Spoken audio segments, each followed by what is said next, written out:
be, I don't think is going to be there in 2 or 3 years. I mean, they're working on it like crazy, but I think this thing's got a way to go from a financial perspective. The $2 billion, I mean, it's a start, but it's certainly not going to be the finish. Coming up, quantum computing may still be on the horizon, but AI is here now, and Google is redoing its entire approach to search because of it. We talk with the man spearheading the changes, Nick Fox.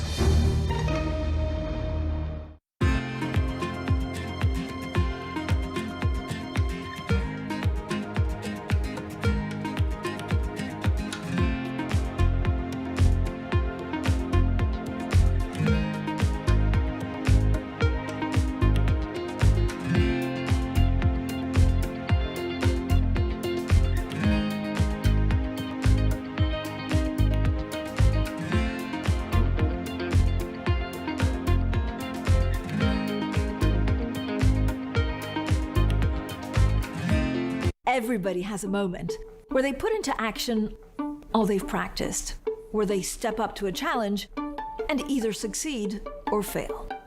But what are those moments for some of the world's most influential leaders? It was a rough and tumble world, and I thought, okay, I can rise up, I can play this game, and I did play the game. It was great, and it was depressing, and it was disappointing. My chair at the time sat down with me and said, "Succession starts now." I'm Francine Lacroix, an award-winning journalist. For the last 25 years, I've interviewed world leaders, bank bosses, even fashion icons. I'm often asking about the news of the moment. But I've always been curious, who are these people as leaders? Join me for the podcast version of Leaders with Francine Lacroix. I'll start your week with conversations that explore what drives the world's most influential people, how today's leaders got to where they are, where they're going next, and how they've transformed their organization in the process. Make decisions. A poor decision is always better than no decision. You have to have truth tellers around you, and you have to be willing to listen. You don't want to be setting strategy in the middle of a transaction, that's for sure. Do it for the right reasons. Don't do it because of FOMO. We'll also learn lessons which we can apply to our work and daily lives. Tune into the podcast version of Leaders with Francine Lacroix. Listen and watch on Bloomberg Television or wherever you get your podcasts. Get your fixed income fix. Watch Bloomberg Real Yield now at its new time. Thursdays at 12 p.m. Eastern, right here on Bloomberg. Good morning. This is Bloomberg Surveillance. Welcome back to the opening trade. It's Bloomberg Money. This is the Asia Trade. This is Wall Street Week. Welcome to Balance of Power. You're watching Bloomberg Deals. Welcome to Bloomberg This Weekend. This is Bloomberg Television. In case you missed it on Bloomberg Tech Asia. Humanoids are particularly interesting for many reasons. One is that they can actually go into regular everyday environments, which were designed for humans. The other reason from the machine learning perspective is that humanoids have the shape of humans. So perhaps we can learn from humans doing different tasks and transfer that onto humanoids. Don't miss Bloomberg Tech Asia every month.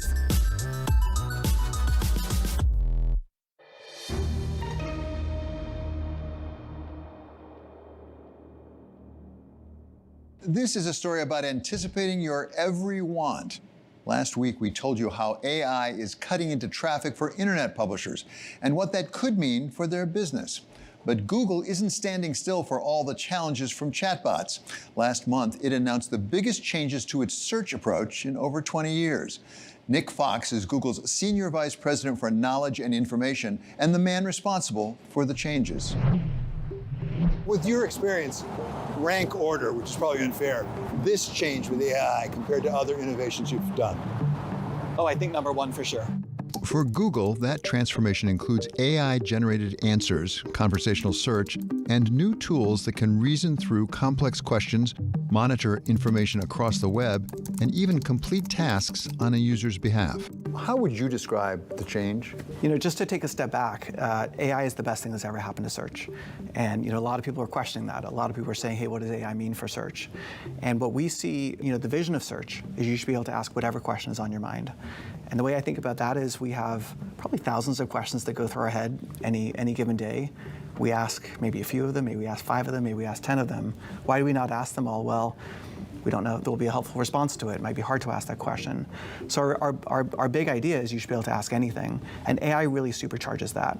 AI enables people to ask whatever questions on their mind and get a helpful response. And so that's what we're pushing on. The quality of the user experience is a priority for Google, even as it's changed its search engine to put AI at its core. And Rand Fishkin, who's specialized in the business of online search, says that improved experience is very much central to Google's business. Instead, they push those down and they put the instant answer from AI right up at the top. They call them AI overviews. In the long run, it's better for their user experience, and it creates an addiction to search and quick answers. If they can get people searching more and instantly answering their queries, they would come back more often, they would trust Google more, and they would click on more ads in the future. So Google is hurting themselves a little tiny bit right now, costing themselves maybe $1 that they could charge, so that in the future, they make $5, $10, $50, $500 from you. Fox does not deny the advantages to Google if its new approach to AI-driven search gives users more reason to use its product, but sees that as a feature rather than a bug. What we're seeing with users is they're asking far more questions than they've ever asked before. They're getting the approach that we've taken, the approach that really defines what Google in search is doing with AI, is that we're able to bring the best of the web together with the best of AI. We're able to bring frontier AI capabilities built on our Gemini technology in close collaboration with DeepMind, and then we're able to bring that together with the web. So people can get links, they can discover content across the web, but they can also get helpful responses that contextualize the web and also give contextualized responses that answer their question. But Fox insists that time spent on a search is not the right metric for success. He'd rather people spend less time on a particular question or search and be able to press further to get their answers, including from the web. For us, it doesn't have to be about time. And to some extent attention, but what we don't measure search by how many minutes are people spending on search. We measure search by how many queries are people doing, how many tasks are people doing actually. If it takes 2 queries to do a task instead of 5 queries to do a task, we would prefer that. We actually don't want people to do more queries in a way where they're, if they're doing more queries because they're thrashing and they're not getting a good experience, or they're spending more time because they're thrashing and not getting a good experience, that's not what we optimize for. We actually try to get people off Google as quickly as we can. It's kind of one of the things that I think has been a hallmark of Google. We do want people to be doing more things with Google. If we can help people with, twice as many of their questions as we could, before, that's great. But it should be they're doing more with Google because they're getting more done, rather than they're spending more time to get the same set of things done. As AI takes on a greater role in helping us gain access to content on the web, there are those concerned about its use discouraging the creators of the content. Caitlin Petrie is author of the book, All the News That's Fit to Click. I think that it's really important to think about what's happening with people who make content and AI as this kind of longer story of a tussle or a conflict between tech companies and people who create media and information. And then the question becomes, if the business model for making original content, and particularly I'm concerned with journalism and art, but if the business model for making original stuff kind of goes away or becomes even more challenging and even more punishing than it already is, what do we do about that? People today expect that when you come to Google, it's accurate, it's reliable. Fox says he has similar concerns that whatever Google does with AI in search not take away from the value of the content on the web, for the sake of all involved. What does this mean beyond the users for the rest of the web, the rest of content generators? Because Google was originally a way to organize the web, right? And a lot of content generators got linked back to their material. What does this new approach mean for them? So we remain committed to Google organizing the web, right? That's a core part of what we do. And I would say relative to really any other company, really any other organization out there, we care about the web incredibly, incredibly deeply. We're a company that started in the web. We're a company that still is deeply in the web. And so that is a bedrock commitment for us. And so that leads to how we actually build our products as well. So for example, in search, it's not just AI, it's AI with links within the AI as well. We don't think the users need to make a choice. Do I want AI or the web? But rather we can bring both of those together in a really effective way. So we have lots of links within the AI responses. It's not just because of a commitment to the web. We also think it's really useful for users, right? If you're interested in a topic, you want to go deep on a topic, you might get an AI summary, you might get an AI sort of overview to give you the context, but then you want to read it. You want to read it more deeply. You want to see original reporting on a topic. You might want to see, first-hand perspective. You might want to hear from someone who was actually there.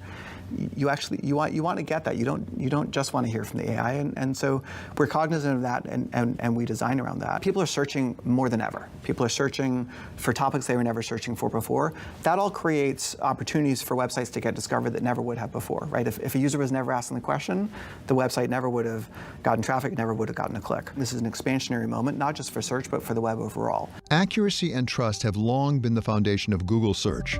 But in an era of AI-generated answers where users may never click through to that underlying source, ensuring the quality of that information has become more important than ever. Accuracy and trust are important when you're searching. How do you monitor that? Because there are a lot of people out there who actually have almost a goal of putting out information that's not reliable, that's not accurate. How do you monitor how you're doing? I mean, this is what Google has been doing for years and years. This is what we've been doing for decades. We understand the web. We understand the web very well. We understand, the very early days of PageRank was that you could use the citations across the web to understand what's more valuable than others. We've obviously built on that, tremendously over time. But we understand the web well. We understand what's accurate on the web. We understand what's reliable. We understand what's trusted across the web. We're also able to understand when we get it right, when we don't get it right, because we're able to understand sort of metrics across our user populations. So, for example, when we roll out a new AI experience within search, we know based on we run experiments, we run tests, and we can analyze those to see, has this improved the experience or not? We only release changes that actually do improve the experience.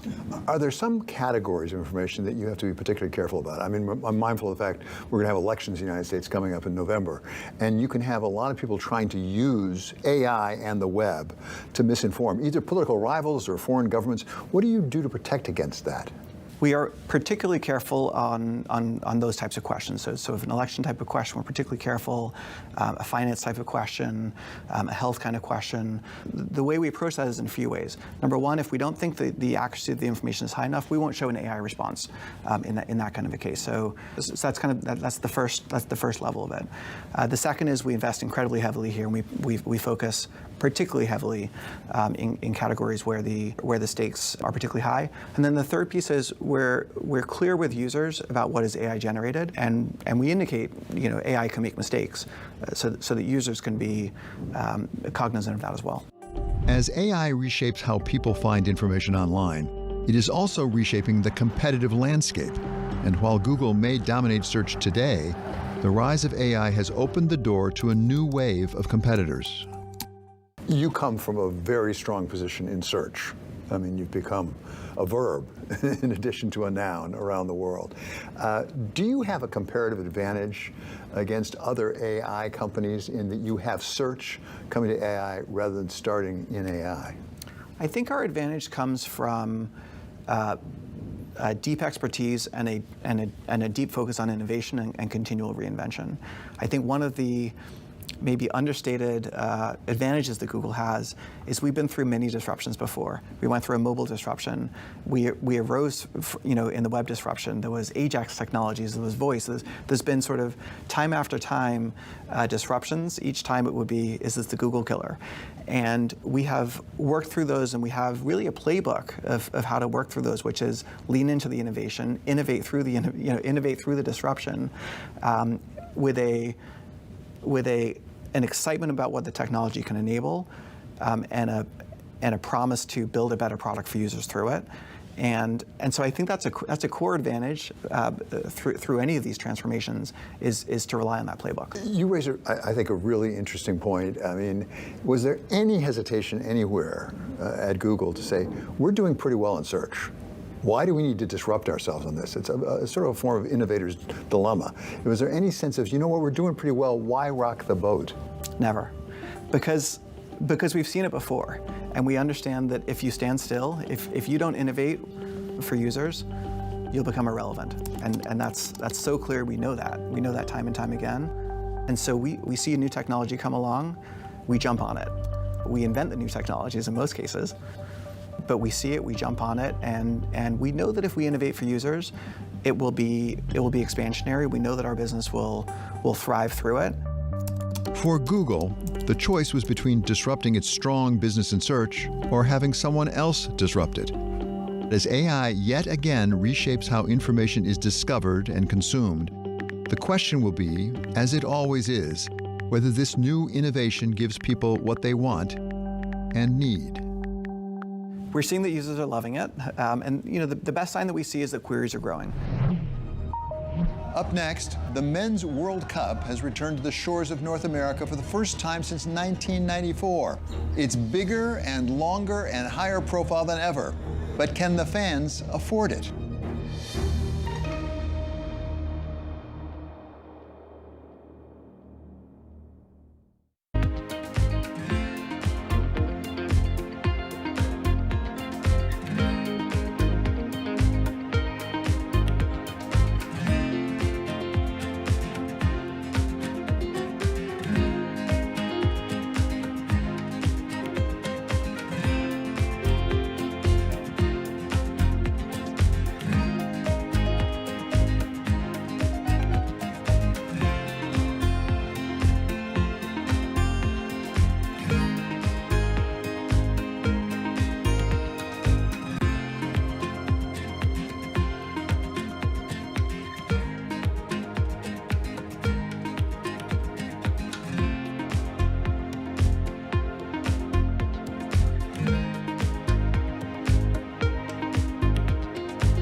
Mind being called an ideological lunatic or a bunch of left-wing nut jobs? You know, I've been called worse things than that. 23andMe, I think, is so incredibly valuable. We're coming back. What magazines were you reading as a kid? I don't think I was reading magazines until I was in them. So is it Paradise Ahead or Gattaca? Maybe somewhere in the middle.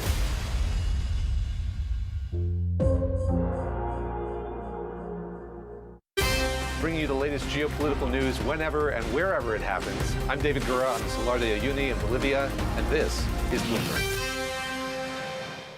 In case you missed it on Balance of Power. Are you worried about this type of rhetoric? We're now looking at an indefinite extension to the ceasefire. I think patience and perseverance are what we need here. And bear in mind that the idea that somehow after 47 years of entrenching itself in power, that what the president first said, 4 to 6 weeks, was never realistic. And it's 8 weeks now, it's still not realistic. The issue, I think, is whether we can take back control of the Strait in order to allow Gulf Arab oil out onto international markets. And remember, some of that oil is going out through pipelines in Saudi Arabia and the UAE in any event. But we prohibit the exportation of Iranian oil, open the rest of the Strait to get the Arab oil out, calm the markets down. I think we should be prepared to take the time necessary to overthrow the regime. We'll regret it if we let them up and find out later. Don't miss Balance of Power live every weekday. Welcome to the world of decentralized finance. Bloomberg is covering all things crypto, the people, the transactions, and the technology. Bloomberg Crypto, Tuesdays only on Bloomberg. This is a story about having too much of a good thing. The Men's World Cup has returned to the United States this summer for the first time in over 30 years. And this time, Mexico and Canada have joined in. It's a dramatically different championship than we saw in 1994, with more teams, more matches, and a lot more money. But is there such a thing as going too far and extracting cash out of mega sports events?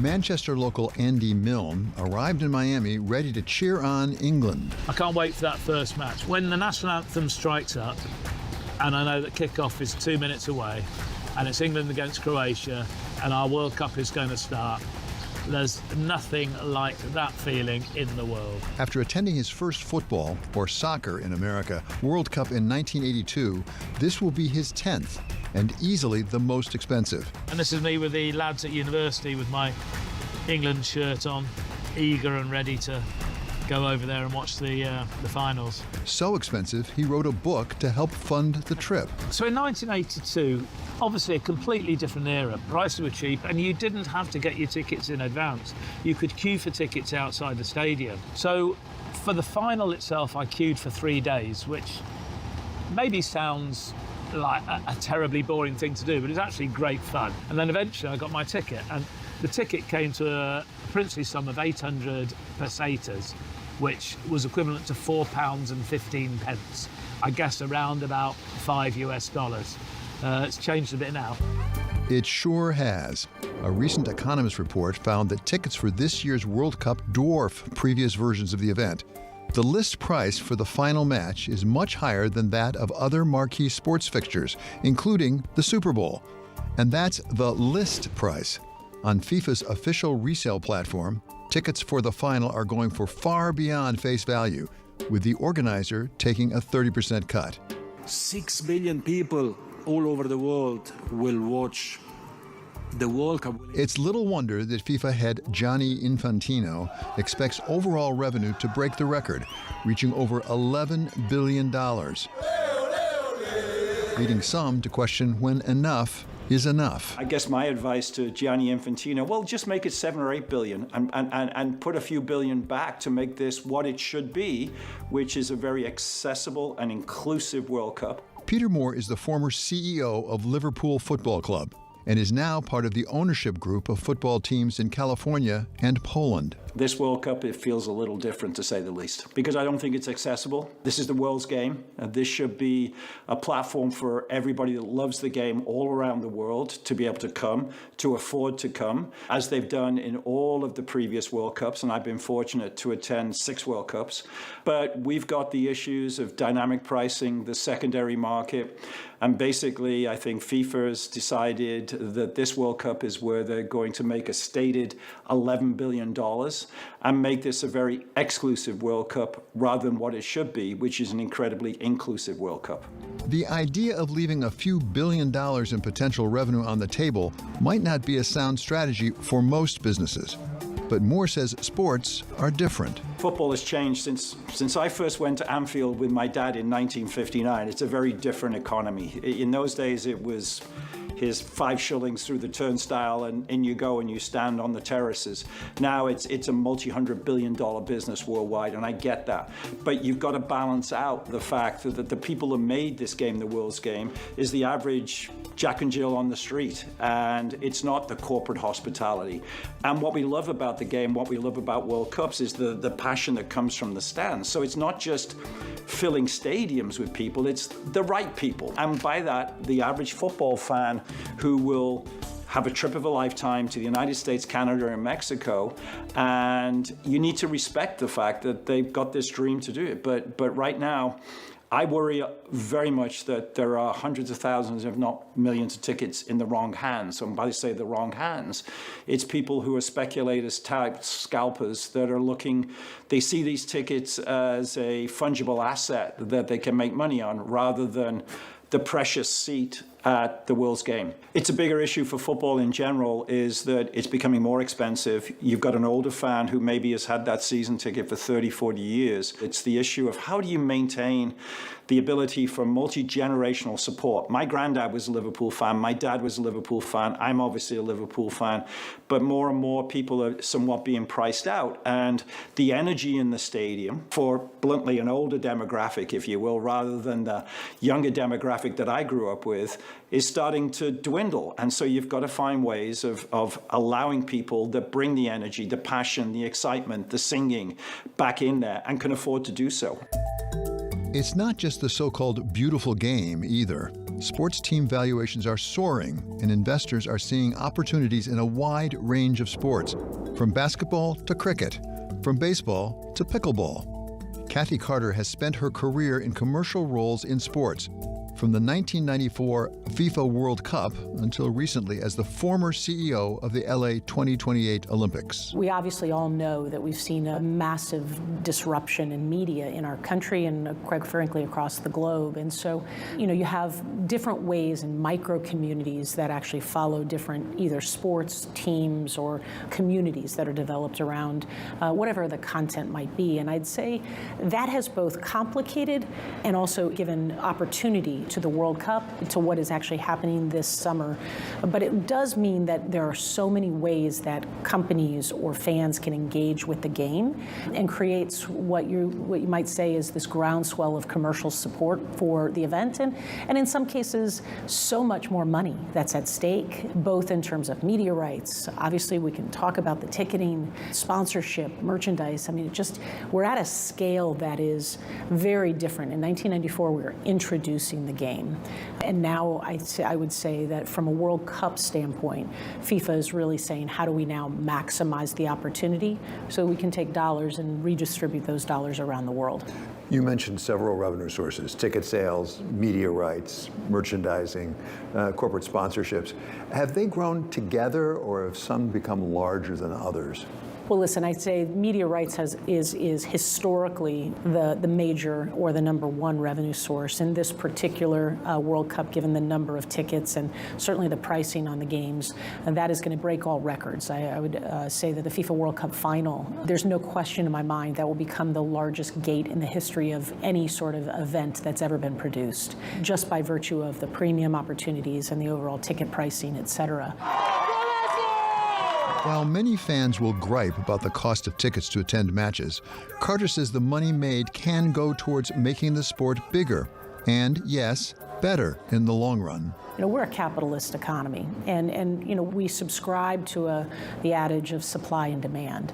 I do believe that we will see many kids and many families that will still be able to go. I think it'll be through different routes. But by the same token, there is a market in this country for events. There's a market in this country to buy premium, and I'd say we're seeing what the actual ceiling on that might be as a result of this World Cup. Where does the money go? I mean, in other American professional sports, it goes, frankly, a lot of it to the players. They get paid an awful lot of money, and then into the owners and the values of the team. Where does it go in the World Cup? Yeah, so that's a great question. A lot of it is in support of the teams that do make it and participate, and in some cases that funds an awful lot of their youth development programs, some of the smaller countries. It allows federations across the world to invest in the game and in the grassroots game in their countries. But it also then, a disproportionate amount will stay with FIFA, which then goes into what they do to help grow the game across the world, and whether that is investing in women's soccer as a great example, and what they've done to build the FIFA Women's World Cup into a much more significant and revenue generating, and really the level of exposure for the women's game starts to create opportunity for women that perhaps didn't exist before. And you could say that across many different areas, whether that's in the youth space or that's in the Paralympic space where you've got cerebral palsy teams, you've got beach soccer. So there's a lot of ways that they will contribute money to help the federations around the world continue to provide opportunity for kids and for those that are coming up through the system, if you will.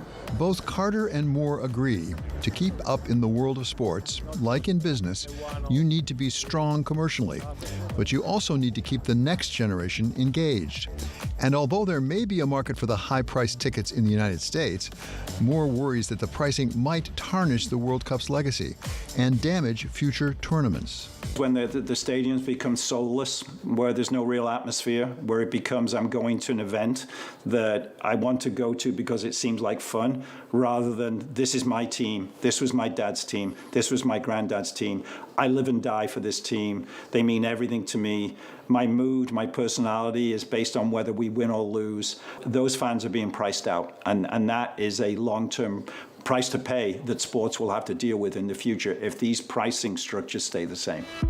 As the football gets underway, Moore hopes the tournament is remembered for the action on the field and not for the cost of admission. As for whether he's attending? You know what I did? I bought a 100-inch TV for half of the price of an England ticket against Croatia. And I thought, this works. And seriously, I did. I went to Best Buy. I rationalized that this is half of the price of a Category 3 ticket to watch England against Croatia, and I bought a 100-inch TV. With all the commercial deals and billions in revenue, modern football can feel like a complex game. But the secret may lie in the simplicity. At the end of the day, it's still 11 guys in shorts and a soccer ball. I mean, that's the beauty of the game. I mean, they often say in its simplicity, it's what makes it complex. And so, I believe once the national anthems get played and the ball is put in the middle of the field, it's just 11 guys playing against the other 11 guys. That does it for us here at Wall Street Week. I'm David Weston. See you next week for more stories of capitalism.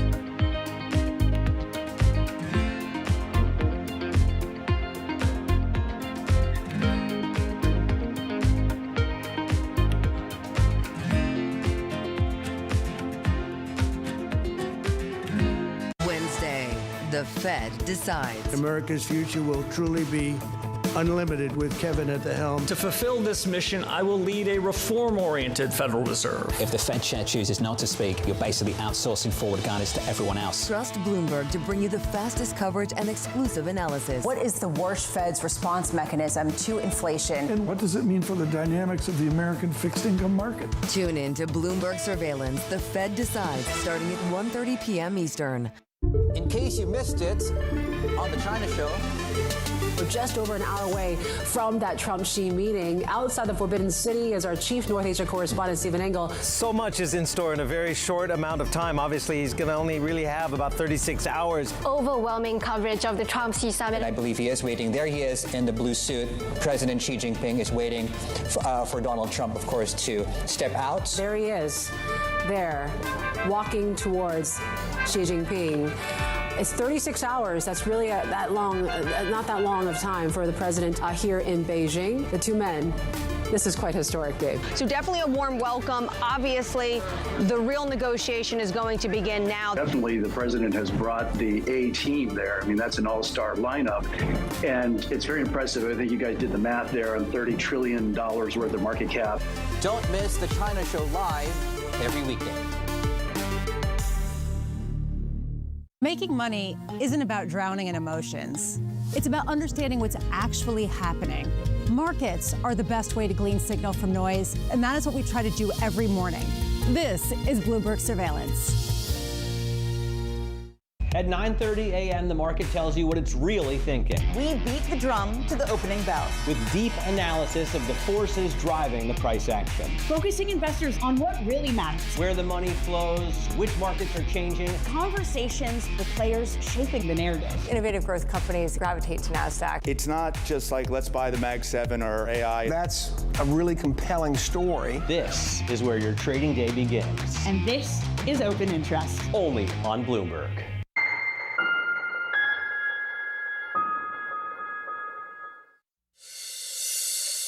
Coming up on Bloomberg This Weekend.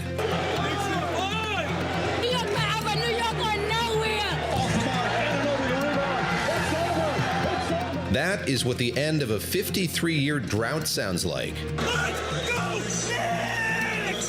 The New York Knicks are NBA champions after another comeback against the San Antonio Spurs. The city filled with tears, cheers, and a lot of blue and orange this morning. Plus, President Trump says an Iran deal will be signed today, but Tehran says it's still looking at the text. We're live in France ahead of the G7 summit. That meeting starting after fight night at the White House. This is prime time for the UFC, along with insiders, political insiders. This is a difficult ticket to get, especially if you want to sit under the claw. A report from The Claw on the South Lawn ahead of a UFC cage match on the president's birthday.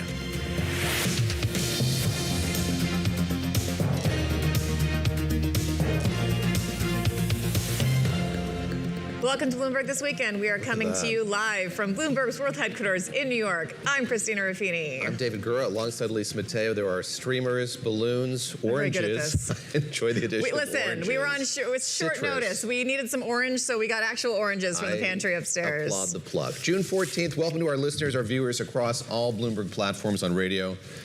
If you can't see on radio, of course, you're missing Christina putting streamers on me on the set. Streaming on Bloomberg.com and on the Bloomberg Business app. Christina, did you stay up? The question on every listener and viewer's mind, did you make it to the end of the game? 94-90, of course, the final score. I was ready. As the Knicks become the undisputed world champions. I was prepared and I fell asleep. But I was woken up by my very lovely neighbors, whom I've never heard make any noise in my life, screaming. I thought someone was being attacked, and I realized the Knicks had won, and they were absolutely losing their minds. And then I lived close to the park where there was a big watch party, and I opened my windows and could just hear the city explode. It was pretty cool. Was the neighbors. Lisa, you told us yesterday you weren't going to stay up. You were committed to going to bed. I couldn't. Okay. I'm having an extra cup of coffee this morning. Right. But you were adamant. I kind of dozed off in third, quarter about. Right. But then I came back Nothing right at David Gura, did you make it through? I did not. I watched the first half, went to bed, and woke up when it was over, as you did. I heard the noise. But look, I'm trying to be responsible. I wanted to be able to put some sentences together here, but I'm extremely excited about all of this. I've been following it throughout. Jalen Brunson. MVP, yes, MVP, 45 points. Can you believe that? And just to see him and his dad there was just a special moment. His dad, assistant coach of the team. Yes. That's which is a pretty cool thing. It is. He was quite teary. I did watch the award presentation at the end, and an emotional moment. Everyone had their families, their kids. Everyone was just up there. It was great. And the city was mayhem. Even as I came in this morning, still people people were out, but my driver this morning said I was his last pickup because he'd been driving people all night long and said it was crazy. Everybody was fun, everybody was safe, but he's like, this is it, I'm going home. We'll get to all of this in a minute. Parade on Thursday. The mayor announcing a parade on Thursday. I believe the first Knicks parade in the city's history, so that'll be a big deal. Is it really? It will be. I'll double check that, but I think that's true. There were no parades in 73. There were parades. All right. Well, that's really cool. That's fun. All right. So we'll dig into all of this in just a minute, but first, my orange here. Let's get to the headlines. Christina can have her orange. Lisa Mateo is going to give us the headlines here on this Sunday morning. You got it. We have some conflicting messages when it comes to the interim peace deal with Iran. President Donald Trump says he'll sign an agreement to reopen Hormuz and end the conflict today, but the two sides still differ over key points, including management of the waterway and payments to the Islamic Republic. President Trump said Iran would not get any money in the deal, while Tehran insists that it be paid for the damage from the war and be able to reclaim its own assets that were frozen by the U.S. Now, Iran also insists on retaining a degree of control over the waterway. And Pakistani Prime Minister Shehbaz Sharif said Pakistan is preparing for an electronic signing of the peace deal, followed by technical level talks next week. Now, those talks, they would last up to 60 days and focus on Iran's nuclear program. Now, meanwhile, state-run TV is reporting Iran will hold funeral ceremonies for former Supreme Leader Ayatollah Ali Khamenei in July. Now, Khamenei was killed in an attack by Israel and the U.S. when the war began in February. His son has succeeded him. The Lebanese army has withdrawn its troops from a base in southern village after Israeli forces advanced. It follows an Israeli evacuation warning for about 20 locations. The attacks by Israel and Hezbollah continue despite a ceasefire. And in other news, President Trump has named a new lead to one of the most influential positions in the Justice Department. James McDonald, a partner at the Sullivan & Cromwell law firm and the personal lawyer of the president, will take on the role of U.S. Attorney for the Southern District of New York. Now, McDonald is part of the legal team handling Trump's pending appeal of felony convictions in New York-related hush money payments to Stormy Daniels during the 2016 election. He will replace Jay Clayton, who Trump selected for National Intelligence Director. And in company news, conversations between Amazon CEO Andy Jassy and U.S. officials may have led to the Trump administration's decision to stop all foreign use of Anthropic's most advanced AI models. Sources telling the Wall Street Journal, Jassy told officials, including Treasury Secretary Scott Bessent, that researchers at Amazon had used a series of prompts to get Anthropic's Babel 5 model to give them information that would be used to aid cyber attacks and was supposed to be off limits. Security researchers, well, they tested Amazon's claims. David and Christina, what do you? Lisa, thank you very much. And this is a wild story. We saw this kind of developing over the course of the weekend. Users of Anthropic's models, some of them now unable to do that in Europe, outside the U.S., and all of this being conveyed to them via social media, so a lot of confusion. Right, and they said they're basically going to have to pull down the whole model because they have employees all over the world, and they can't really, it's not how the internet works, so they're just going to pull it down and reevaluate and try to lobby the administration. Anthropic calling it a misunderstanding, and they're going to figure it out, so we'll see what happens come Monday morning. Thanks, Lisa. Thank you, Lisa. All right, the Knicks did it, as we mentioned, winning their first NBA title in 53 years, another come-from-behind win, capping off an impressive string of victories in the NBA playoffs. Knicks fans, some have waited a long time. Some have never seen a championship in the city before. They were a bit overwhelmed with excitement. We're in New York City. It's one of the biggest economic cities in the world. We just won the NBA Finals for the first time in 50 years. Like, this is insane. I don't know how else to describe it. Joining us this morning, Vanessa Perdomo, host of the Business of Sports podcast on Bloomberg, and Eben Novy-Williams, deputy editor of Sportico. Eben, let me start with you, if I could. It's great to talk to you once again.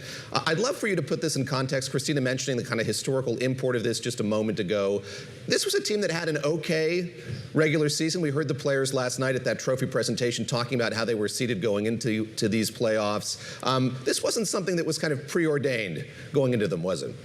It was definitely not preordained. I'm proud to say that I did stay up last night. Bleary-eyed as well. All right, you win. Yeah.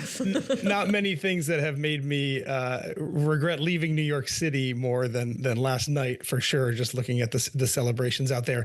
Yeah, I think you see it in the way that people reacted. This was not a team that I think many expected to be this good this quickly. And look, the Yankees have won championships more recently, obviously. So have the Rangers. So have a lot of teams in New York. But basically none of them have had the kind of citywide impact that this Knicks run has had. So I think in some ways you're getting a sense that New York is a basketball town at its heart.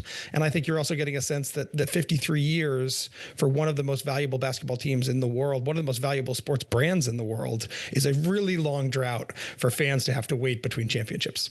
I want to play off of that. Vanessa, I want to go to you and talk about just the comeback story. I mean, this is New York. New Yorkers come back. We get knocked down. We come back up again. Is that kind of the reason why this resonated so much, too, with people in New York?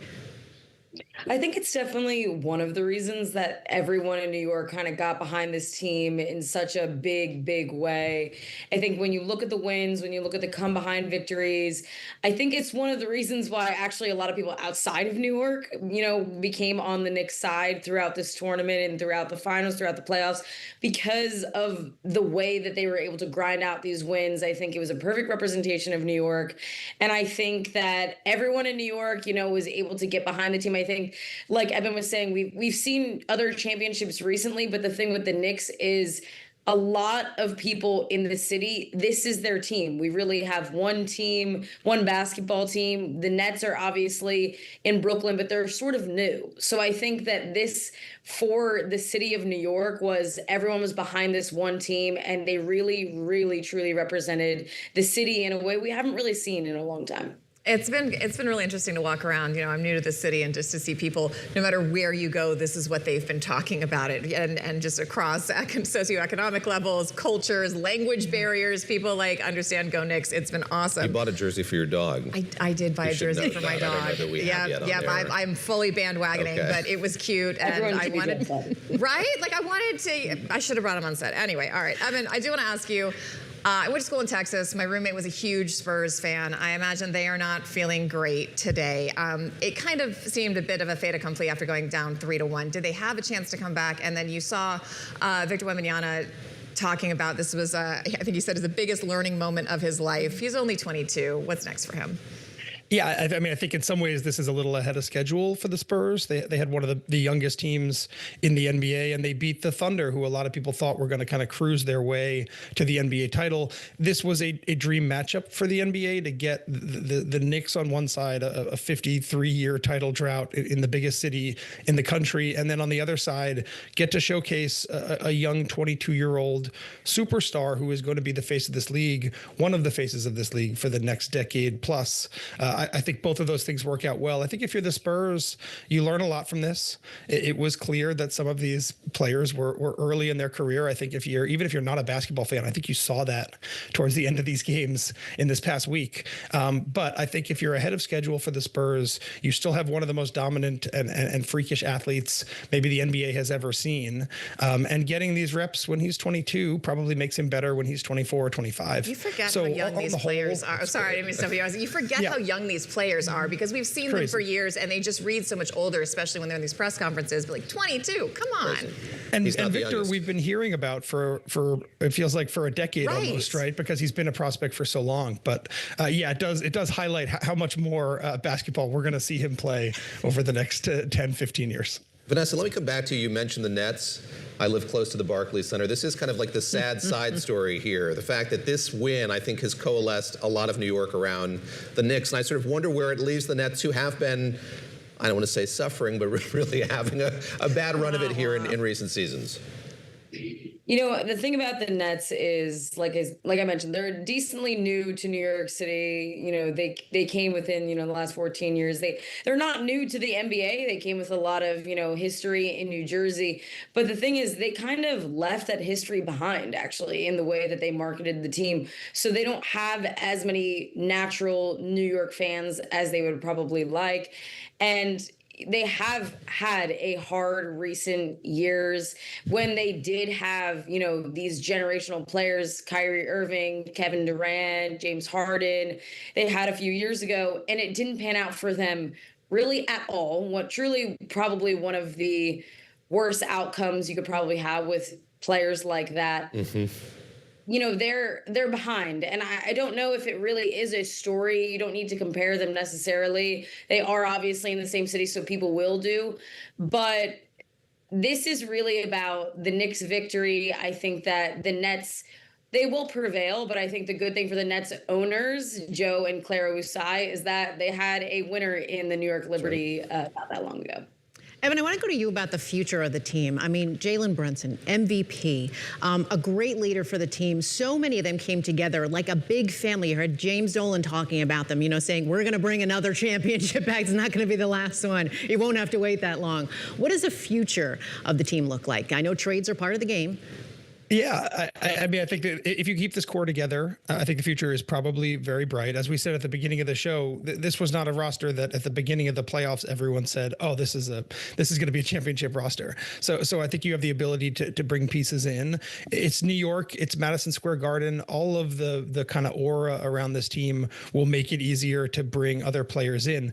Personally, I'm more interested in the ownership future of the team. Mm-hmm. There's a lot of changes underway at Madison Square Garden Sports, as you guys know. There's a potential split between the Rangers and the Knicks. There is increasing chatter that the Dolan family may end up selling one of those two teams. That has been rumored on and off, I feel like, for the past 20 years. But yeah, as sports team valuations soar, the Lakers just sold for $10 billion. The Knicks, following this championship, would probably sell for quite a bit more. And even with the recent stock surge, the public markets don't value the Knicks in the same way that I think a private transaction would. So I'm very curious to see if this championship does anything to change the trajectory, and honestly what that trajectory is for what Jim Dolan is thinking about in the medium or longer term for the ownership of the Knicks. Evan, let me pick up on that. I think that's so fascinating. So Jim Dolan presiding over a lot of different companies here. There's Madison Square Garden Entertainment and Sports, and then there's the Sphere, which I think has been attracting a lot of his time and attention, and I should say has done very well this year as well. So he's presiding over a lot of different enterprises that have had a real run here. What is the calculus that he's going through here? I can imagine him standing on that stage, bathing in the adulation of all of these New York fans. That's kind of novel for him. It's not what he experienced at the beginning of his tenure sort of owning the team. Perhaps that might compel him, one might think, to kind of stick with the Knicks going forward. What's he going to be thinking through here in the months ahead? Yeah, I think one of the things this split does is it makes it easier to bring on kind of a big chunk of outside capital for either of these teams. And as you guys know, that has basically been one of the biggest business stories in American sports in the last 5 years, is that all these leagues have changed their rules. You can now bring on institutional capital that can own, depending on the league, something between 30 and 10% or 0% of your team.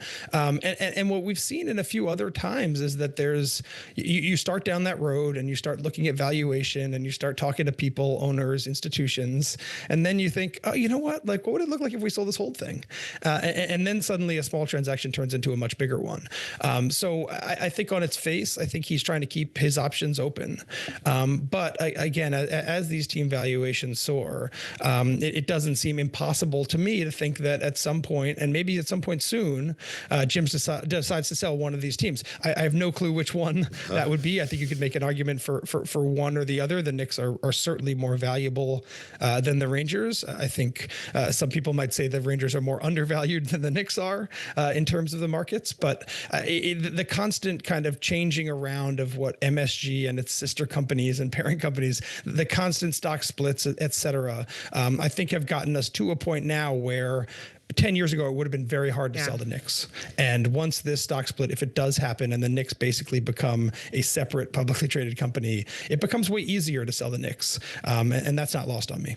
Vanessa, before we let you go, the ticker tape parade, we're doing our own version of it here. Like I retrieved the crepe paper. Sign up for the ticker tape parade. This is not my best skill. Well, I'm not sure what my best skill is, but this is not it. Time to practice a few days. I've never attended a ticker tape parade. I don't know if you have. What should folks expect? And how big is the city going to throw a rager on Thursday? The last ticker tape parade I had been to was the one for the New York Liberty in 2024. Listen, the city showed out then. People come out, they come out of work, they get out of school. And the city hasn't seen a championship in 53 years for the Knicks. They haven't seen a men's sports team championship since 2012. This city is going to be on fire. I would expect record-breaking numbers for this parade. I will not be asleep. You will not be there? I will definitely be attending. You will be there? No, I will. Well, no matter. It'll be like in the daytime. Yeah, it's also during the week. We don't have to get up at the crack of dawn. All right, I will see you guys there. I promise to be fun. The dog will be dressed. Great. I will be dressed. Well, we will be doing it. Get more wear out of the dog uniform. Vanessa Perdomo, Evan Novi-Williams, thank you both so much for joining us. And go Knicks. Yes, appreciate it.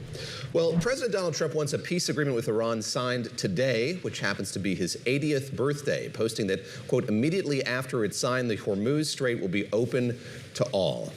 But Tehran is giving a different timeline, saying a deal will not be signed today, but leaving open the possibility that it could come over the next several days. Of course, all this comes as G7 leaders head to the French Alps for the annual summit, where Iran is set to be a dominant topic, along with tariffs and Ukraine and European security, as the European sector deals with inflationary pressures and shaken oil markets from the war in the Middle East. We have global coverage from our Bloomberg team this morning. Hugo Miller and Josh Wingrove are both in Geneva, and our Mideast correspondent, Abir Armour, is in Dubai. Thank you all so much for joining us. I think, Josh, I'm going to pick on you. We're going to go to Abir first. Abir, look, we're hearing different things from different folks on this timeline, and I'm wondering what you are hearing from the Iranians, from the Middle East. I've heard that folks from other regional allies are heading to Europe to try to help facilitate this. But you've got the president very vehemently tweeting, this is happening today, and messaging from Tehran saying, not so fast. Where is the truth, and do we know? Yeah, Christina, look, I mean, we headed into the weekend with some positive sort of sentiment, thinking this is actually a different time around, that this is going to be signed. What we're hearing right now is going back to this conflicting statement. So the latest comes from a Reuters report that suggests that Iran, the MOU that Iran is looking at right now, suggests diluting the highly enriched uranium within Iran in exchange for $25 billion of frozen frozen assets. Now, we haven't heard from the American side of things. Reuters does cite a source familiar with the Iranian negotiating team, but we still have to hear. But look, I mean, even this report, those two elements, the highly enriched uranium to be destroyed or diluted within Iran, and then $25 billion of assets, those are things that President Trump has not agreed to. When it comes to the highly enriched uranium, he said he wanted it to be destroyed, whether in Iran or somewhere abroad in the United States. And Iran hawks in Washington and President Trump have not agreed to let go of those frozen assets after the 1979 revolution that have been kept in the United States and other places around the world. So we're still getting conflicting messaging. I know our colleagues are in Geneva and other places as well to sort of be able to report on the American side. But from the Gulf, for example, what we're getting is we know that a Qatari team went to Tehran today to be able to sort of mend those differences. Qatar has emerged as a key player in the mediation over the past couple of weeks or so. We also reported on that alongside Pakistan. And so we're still in wait and see. We thought that by now, by Sunday, we're going to be getting a little bit more clarity on Iran coming to the table and actually this MOU getting signed. The Pakistani Prime Minister yesterday said that it would be signed electronically within 24 hours, but we're edging more and more towards it might actually be delayed. And the Strait of Hormuz still effectively shut. President Trump says that it will be opened as soon as the deal is signed. But then we're also not forgetting about the fact that Iran has mined the Strait of Hormuz and maintains that it wants management over it once the strait is open. So still, the concessions are not being met by both sides. Let's go to the shores of Lake Geneva now to Josh Wingrove, who is missing out on the president's birthday celebrations in the UFC fight in the Claw. Forgive me, we may have lost Josh. Hugo, still on the shores of Lake Geneva. Hugo, great to speak with you. And maybe you can set the scene for us there in Geneva, in the Alps broadly, as we look to the start of this G7. Yes, there are a host of economic issues and trade issues likely to be discussed by all the participants in that gathering this year. How large does the conflict in Iran, loom over the course of what they're going to be speaking about there? And what meetings does President Trump have planned on the sidelines here with other non-G7 leaders? Well, right up until yesterday, there was speculation that a deal was at hand and there would even be a signing ceremony here in Geneva, hastily convened. And in fact, I flew in from some reporting yesterday morning to Geneva Airport, and there were 4 sort of twin rotor helicopters, U.S. Army helicopters, plus a massive transport plane that was really kind of setting the scene for a very large presence. Obviously, President Trump has not yet arrived. And I think the very fact, as we were just hearing, that there is a very much on or off deal means that it's very, very hard to predict what's going on. But obviously, as you say, the peace talks and finding a solution has dominated what would otherwise be, a G7 meeting about global cooperation. Because in addition to whatever the U.S. and Iran managed to negotiate, we have President Macron convening leaders from the Gulf region here as well. So it's very much not a kind of G7 business as usual type of event this year. Hugo, I've seen some comparisons. The last time this G7 met in Evian in France, it was June 2003. The U.S. had just invaded Iraq over the strident objections of France and Germany, and President Bush was the one rolling into some chilly handshakes. I mean, this is not a friendly environment. Obviously, these leaders need the United States. They're going to put on their friendliest face to try to convince the president to maintain America's stake in European security. But we've got a lot of messaging from the White House. We've got announcements and then unannouncements and re-announcements of NATO troops being pulled back. We've got this messaging that they're going to possibly take some of the jets out of the region, which would impact readiness and ability to respond to conflicts when they do occur. How are leaders approaching this? Is there a united front among these leaders on how to approach this? And then what do you think the odds are of convincing, the original NATO idea, the original Secretary General said it was to keep Germany down, Russia out, and the U.S. in. How is that going? Well, we know that the NATO Secretary General Mark Rutte's kind of approach of buttering up the U.S. president was thought initially to be a successful strategy. And then clearly, one by one, U.S. leaders have been willing to say, no, we are simply not going to do that. Started with Keir Starmer, and then you've seen Premier Merz in Germany do the same thing. So it feels like that approach where we're going to just go along with whatever Donald Trump says in order to keep him on side. That kind of unified front has been sort of undone, picked apart, because they just realized that even sometimes doing that doesn't guarantee you the results. You just mentioned, the major plans this week to pull U.S. fighter jets out of Europe. So Mark Rutte's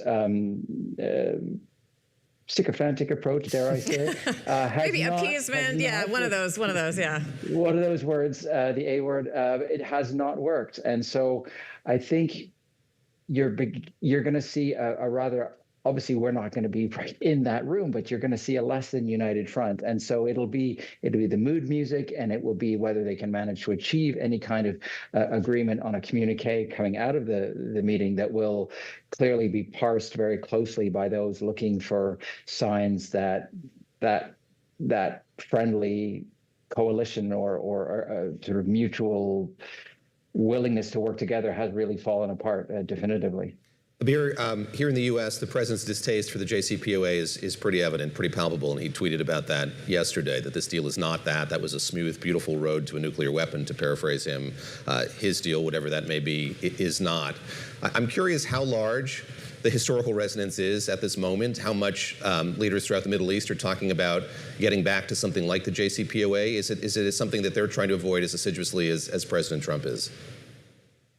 Yeah, well, look, I mean, the current deal or the MOU, the 14 provisions that were leaked by semi-official media in Iran yesterday suggests that a lot of the concessions that are on the table may actually be worse off. So a lot of it plays into Iran's favor. So the two things that President Trump wants to get through the line is for Iran to never be able to get a hold of a nuclear weapon. But the thing is, Iran has always maintained that it wasn't going to get a nuclear weapon. I know a lot of people talk about the fatwa that was issued during the late supreme leader's time, but that is, we don't know if that fatwa dies with him, and that is sort of an Islamic way of getting things done in Iran. But we don't know if that fatwa dies with him or if it is still pretty much the case. Now, there's a body of 88 clerks that kind of comes up with those fatwas, and we haven't heard since his death if that changes. So for the time being, what we know is that Iran is still not going to get a nuclear weapon, or is not seeking to get a nuclear weapon. And then the other thing that the U.S. would win out of this is the opening of the Strait of Hormuz. And arguably, the Strait of Hormuz was pretty open for business before this whole thing started late in February. The other concessions, our own teams and then wider analysts say that they all play into Iran's favor. So the unblocking of the $25 or $24 billion of frozen assets, removing the oil sanctions, the rebuilding of Iran. Again, that leaked statement suggested that Iran was asking for about $300 billion in damages to rebuild the country economically. So a lot of the consensus here is, well, how does this deal leave us better than what happened under President Obama, the JCPOA? And then the main thing that President Trump wanted to change was a regime change. Now, he said that we're dealing with a different regime in Iran, but ultimately it is still, the son of the late supreme leader that is making the ultimate decisions here. And so, the consensus is still about whether this is actually better off than what we had a few years ago under President Obama or not. We just don't know yet what concessions are going to be met, so we'll have to wait and see again. And Hugo, that's a question that some European leaders have voiced pretty openly, including Merz of Germany, who said that essentially Trump was being played by Iranian negotiators earlier in this process. Those comments are still kind of hanging over this summit. I want you to run us through who the president is meeting with and who he's not meeting with, because he's having bilats with some of these leaders, but he's not having bilats or even meetings on the sides of the G7 with some pretty pretty significant figures, including Benjamin Netanyahu and Zelensky. They're having like a working group, but they're not having a one-on-one. Yeah, no, I think it's the final agenda, but I mean, I think it's still very fluid because everything will be overshadowed by a deal or the failure to get a deal. And that, I think, is something he really wants to be able to bring. So if he's got a deal, he's going to want to trumpet that. And I can imagine that some of those bilaterals are going to be set aside. But yeah, clearly he does not take well to being criticized by the likes of by Merz. And I don't know the latest if he was supposed to have a bilateral with him, but I think those kind of comments about President Trump getting played are likely to see him snub. And obviously, as the leader of the most powerful economy and military in the world, he has that prerogative, and we've seen him do it in the past. So it's going to be very interesting. Compressed timing that he has, focused so much on getting a deal across the line, means that really I think his focus and those of his advisors is almost only going to shift onto the conventional G7 schedule and those bilateral meetings compared to the Iran focus. Christina, we were talking about the sycophancy with Mark Rutte. The president is going to go to Versailles, I gather, at the end of this for a one-on-one with President Macron as well. So there is, I guess that's not a formal byline at the summit, but something happening on the heels of this as well. Also, this plays into what these leaders have found to be effective with President Trump. A lot of pomp and circumstance, a lot of gilded moldings, a nice ceremony, and then maybe convincing him of what they want. Abir, I also want to ask you, there is news that the former supreme leader of Iran is likely to be buried. I think in the next week they're going to have a funeral service for him. Where has that body been this whole time? Do we know? And is it significant that it's a bit back to business as usual, that the Iranian regime, whatever that may be at this point, feels comfortable holding that kind of a ceremony? Yeah, I was reading that over yesterday, and that the burial is going to take place later or over next week. So we don't know where the body has been held. The Iranian regime keeps those details pretty secretive, just like the location of the current supreme leader, Mujtaba Khamenei, has been a secret since the outbreak of this war late in February.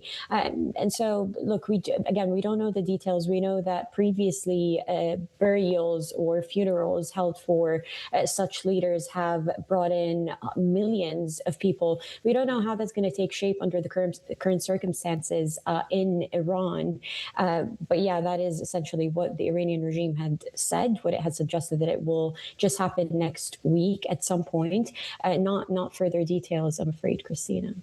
Abir, thank you very much. Thanks to Hugo as well. We'll find Josh Wingrove. Again, Lakeside. Hopefully he's okay. I'm sure he found a cafe or something like that. I have full faith in Josh's ability to find himself wherever he needs to be. Thank you both very much. Great to speak with both of you. Thank you, guys. We're going to go now to Lisa Mateo, who's going to give us an update on the headlines. Lisa, what you got? You got it. All right, let's get you updated on today's top story. Chevron CEO says the company is open to expanding its Middle East footprint despite the ongoing war in Iran. The risks are very clear, and there's some risks that I think people would view differently today. But the terms are also better than they've historically been. The Middle East has been a tough place to get a good return on your investment. And countries there have been willing to engage in negotiations that offer what we view as a fair balance of returns for investors. That was CEO Mike Wirth speaking during the Bloomberg Energy Security Executive Briefing in Houston. Now, Chevron is the second largest North American oil company. Well, the pomp and pageantry of the Trooping of the Color took place in London yesterday to celebrate King Charles III's official birthday. Thousands lined the streets in central London to get a glimpse of the royal family. The parade was attended by Catherine, Princess of Wales, along with her children, Prince George, Princess Charlotte, and also Prince Louis. Today is President Donald Trump's birthday, his 80th. He'll be attending the UFC Freedom 250 match later this evening on the South Lawn of the White House. Tickets not being sold to the event, but VIP packages are for $1.5 million. It'll be streamed live on Paramount Plus starting at 8 p.m. Eastern. Coming up in the 8 o'clock hour, Bloomberg's Joe Matthew is going to give us a look inside the event. David and Christina, over to you. Lisa, thank you very much. This was a wild thing for me to see, the claw. I mean, we're going to get that preview from Joe here in a moment, but as you've seen from the pictures, it is a massive piece of construction on the south lawn of the White House. So the optics have been so interesting because, look, some people like UFC, some people are excited about this, but you have the weigh-in in front of the Lincoln Memorial, which is usually kind of like a solemn, peaceful place with these guys with their fists up. You've got this crowd of 100,000. Right. I mean, people obviously are going. This huge apparatus that is overshadowing the White House. The one thing that I thought was interesting is when I've attended, as you have, I think, events on the South Lawn, usually the biggest object in the shot is the White House, right? Everything kind of is set up so that that's the focus, and this almost looks like it's just like a little window under the cloth. It could consume the White House, quite literally. All right, Joe's going to give us a preview in a little bit. All right, and within the last hour, also in Switzerland, voters are taking up a right-wing proposal to cap the country's population. Early results are just coming in. We're going to break it apart when we get back on Bloomberg This Weekend.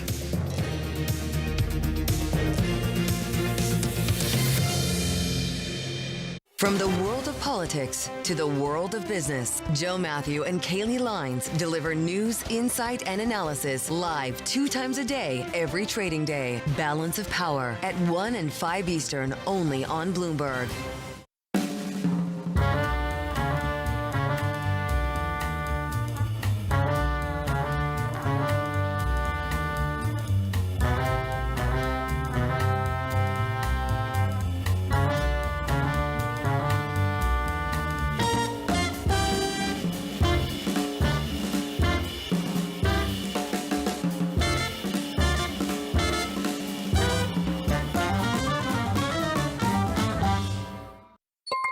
Asia is at the forefront of some of the world's biggest stories. And we're here, where the action starts in Sydney. And in Tokyo, get ahead as the global trading day begins. The Asia Trade, weekdays only on Bloomberg. People ask me all the time, what is the key to being a really good investor? And I tell them it's to surround yourself with and work with the best investors you can find. On Bloomberg Wealth, I'm going to take you to meet the greatest investors in the world, the people that I would like to have managing my money. Stepping onto the stage of a major opera house in front of 3,000 or 4,000 people is probably the most acute pressure I've ever felt in my life. Managing the Stanford Endowment, the consequences are a lot bigger.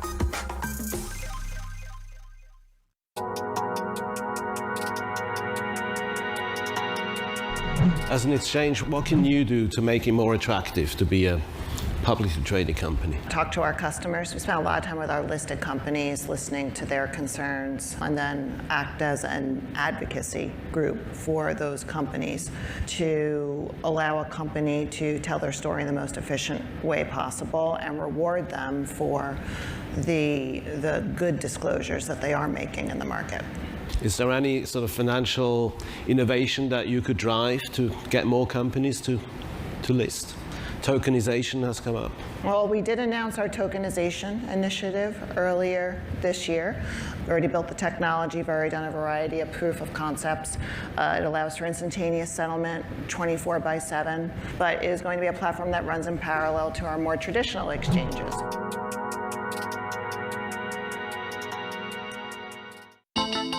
The countdown is on. Everything you need to get the edge at the end of the market day. Get ahead of tomorrow's trading with The Close. Weekdays on Bloomberg. Context changes everything. Wednesday, the Fed decides. America's future will truly be unlimited with Kevin at the helm. To fulfill this mission, I will lead a reform-oriented Federal Reserve. If the Fed chair chooses not to speak, you're basically outsourcing forward guidance to everyone else. Trust Bloomberg to bring you the fastest coverage and exclusive analysis. What is the worst Fed's response mechanism to inflation? And what does it mean for the dynamics of the American fixed income market? Tune in to Bloomberg Surveillance. The Fed decides, starting at 1:30 p.m. Eastern. What is going to be the consequence for U.S. markets? We are seeing modest gains across European equity markets. Take a look at how we're faring when it comes to Asian markets.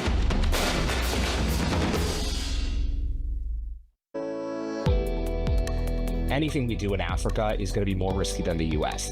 I think the approach we want to take is how are we being compensated for that risk? And one of those is obviously going to be a valuation question. in our minds, valuation was a lot more attractive in Africa, even if we adjust for some of those Africa risks that a lot of Western investors see. So yes, in a lot of ways, you take some of those models that, as I said, might be more asset medium or asset heavy. There might be some more inherent risks. However, if we're saying we're adding some risk because of that kind of model, but we're now solving a core problem as opposed to maybe a nice to have solution in Africa, that might actually offset it. Where if you're solving something that people really absolutely need and can't live without, in a way that then that's a lot less risky. So again, we'd encourage investors to have a less binary view. In other words, the US isn't risky, Africa is risky. That's going to lead to a lot of complications down the road.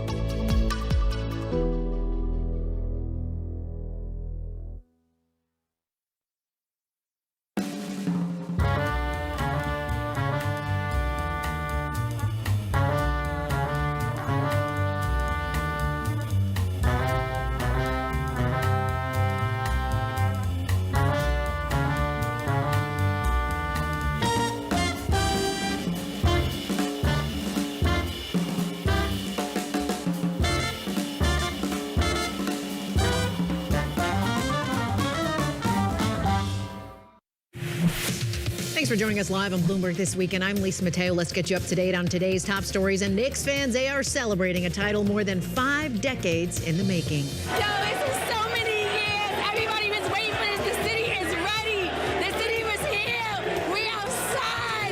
New York Knicks, New York forever, New York or nowhere. We were ready for this. Well, New York topped the San Antonio Spurs 94-90 in Game 5 of the NBA Finals, taking home the championship for the first time in 53 years. Jalen Brunson, who was named the Finals MVP, he scored a series-high 45 points. It was another come-from-behind win as the team trailed by as many as 16 in the game and then was down by 10 with 8 minutes left before making that comeback. Now, in New York, it was a street party like no other throughout the 5 boroughs, along with numerous watch parties. Mayor Zohran Mamdani said that a ticker-tape parade will take place down Broadway's Canyon of Heroes on Thursday. But some celebrations did get a little bit out of control. Fans smashed and tore apart several parked school buses, setting one on fire in Midtown. Others set off fireworks and fired smoke grenades. The NYPD says there were multiple arrests. Let's get to some World Cup action. It was a tie between Qatar and Switzerland at 1 apiece, the same for Brazil and Morocco.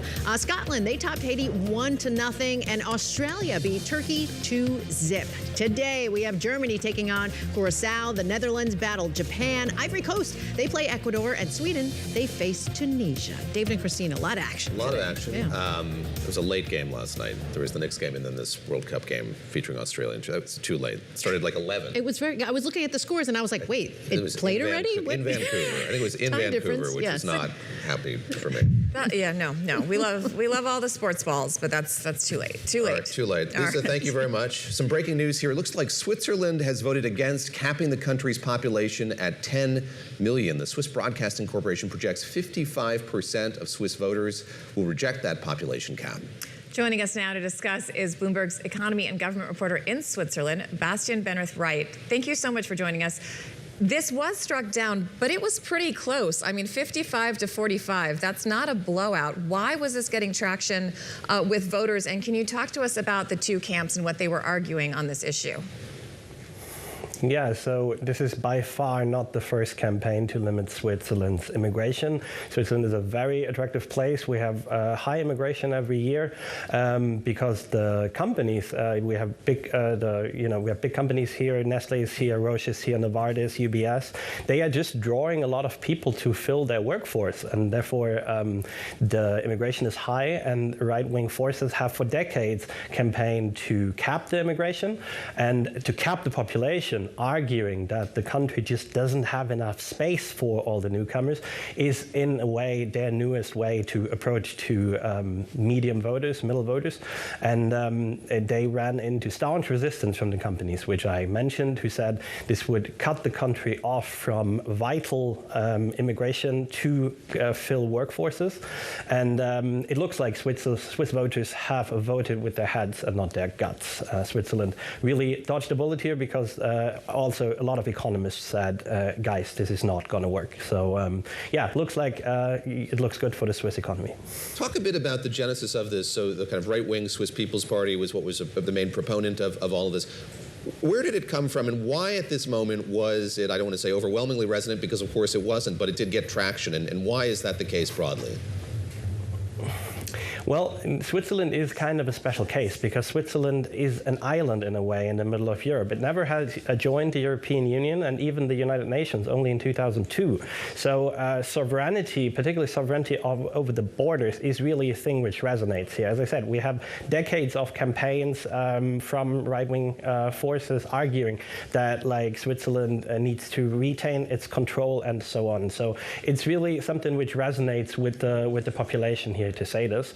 And it's this population cap proposal is just a vehicle. It is right-wing forces have been arguing for a long time to restrict relations with the European Union for one thing, and to reduce immigration for another. And the argument that the country is running out of space, I mean, initially, intuitively, it makes sense. Switzerland has a lot of mountains, but this argument really was more a vehicle to appeal also to voters who don't usually vote for the Swiss People's Party.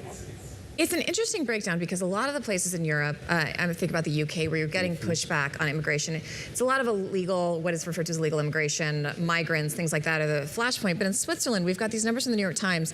The Swiss population has grown by more than a quarter to 9.1 million. But as of 2024, only about 89,000 migrants were recognized as refugees.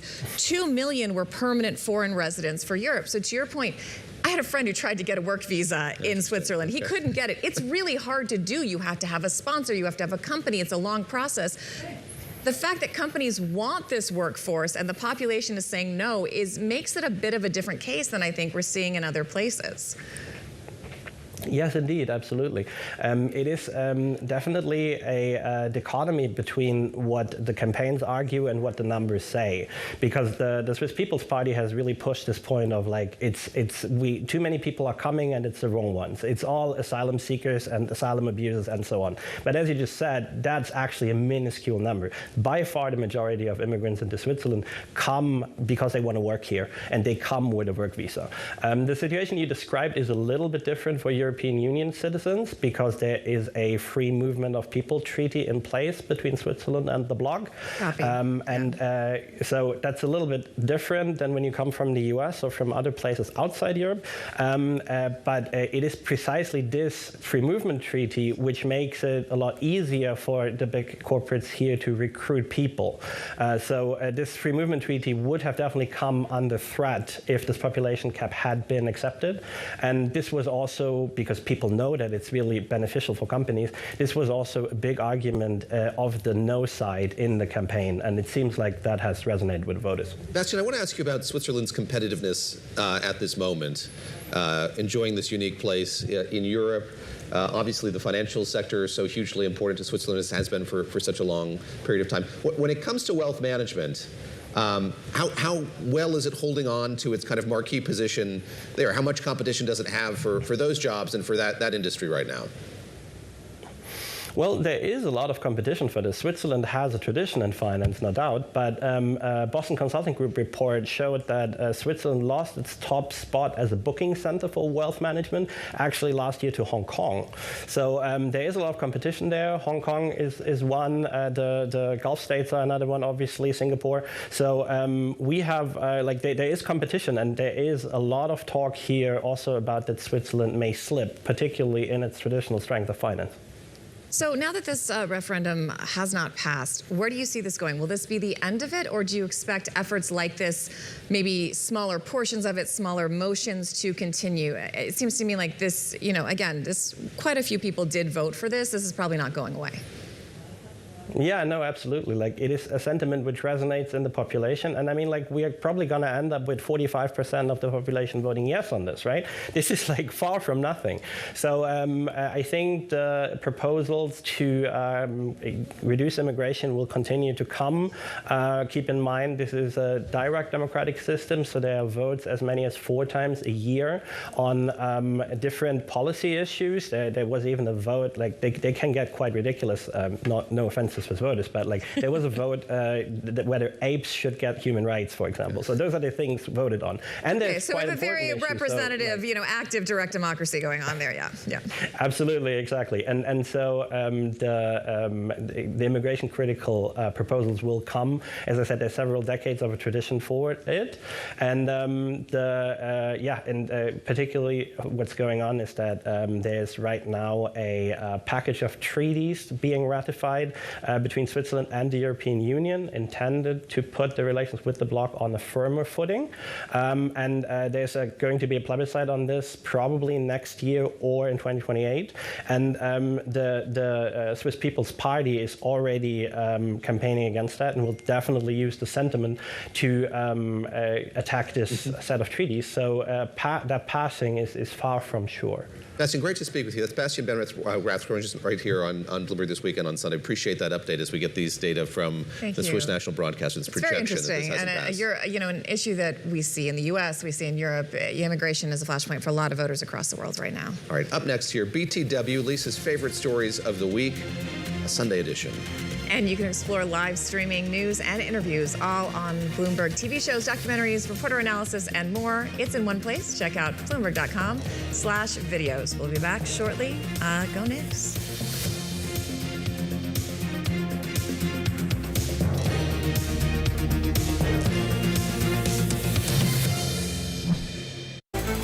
In case you missed it on Bloomberg Insight. When I say fair taxes, fair share, what do they mean?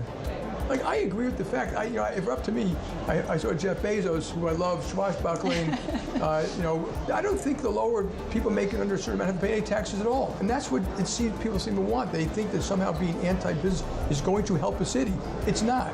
So we all want to pay fair taxes. That's not the point. New York's booming, so you're not going to see it in this year's taxes, but a lot of people are paying billions of dollars taxes left. Why do you want that? How does that help the lower paid person in New York? So what do you make of the beef Mamdani has with Ken Griffin? I mean, there's been a lot of pushback as well from... my view is, I think vilifying people, simplifying arguments, even if you think it's politically is a bad idea. And I think he probably realizes that was a bad idea. It's probably why he's seen a bunch of us now. Don't miss Bloomberg Insight live weekdays. In case you missed it on Bloomberg Tech Asia. Humanoids are particularly interesting for many reasons. One is that they can actually go into regular everyday environments, which were designed for humans. The other reason from the machine learning perspective is that humanoids have the shape of humans. So perhaps we can learn from humans doing different tasks and transfer that onto humanoids. Don't miss Bloomberg Tech Asia every month.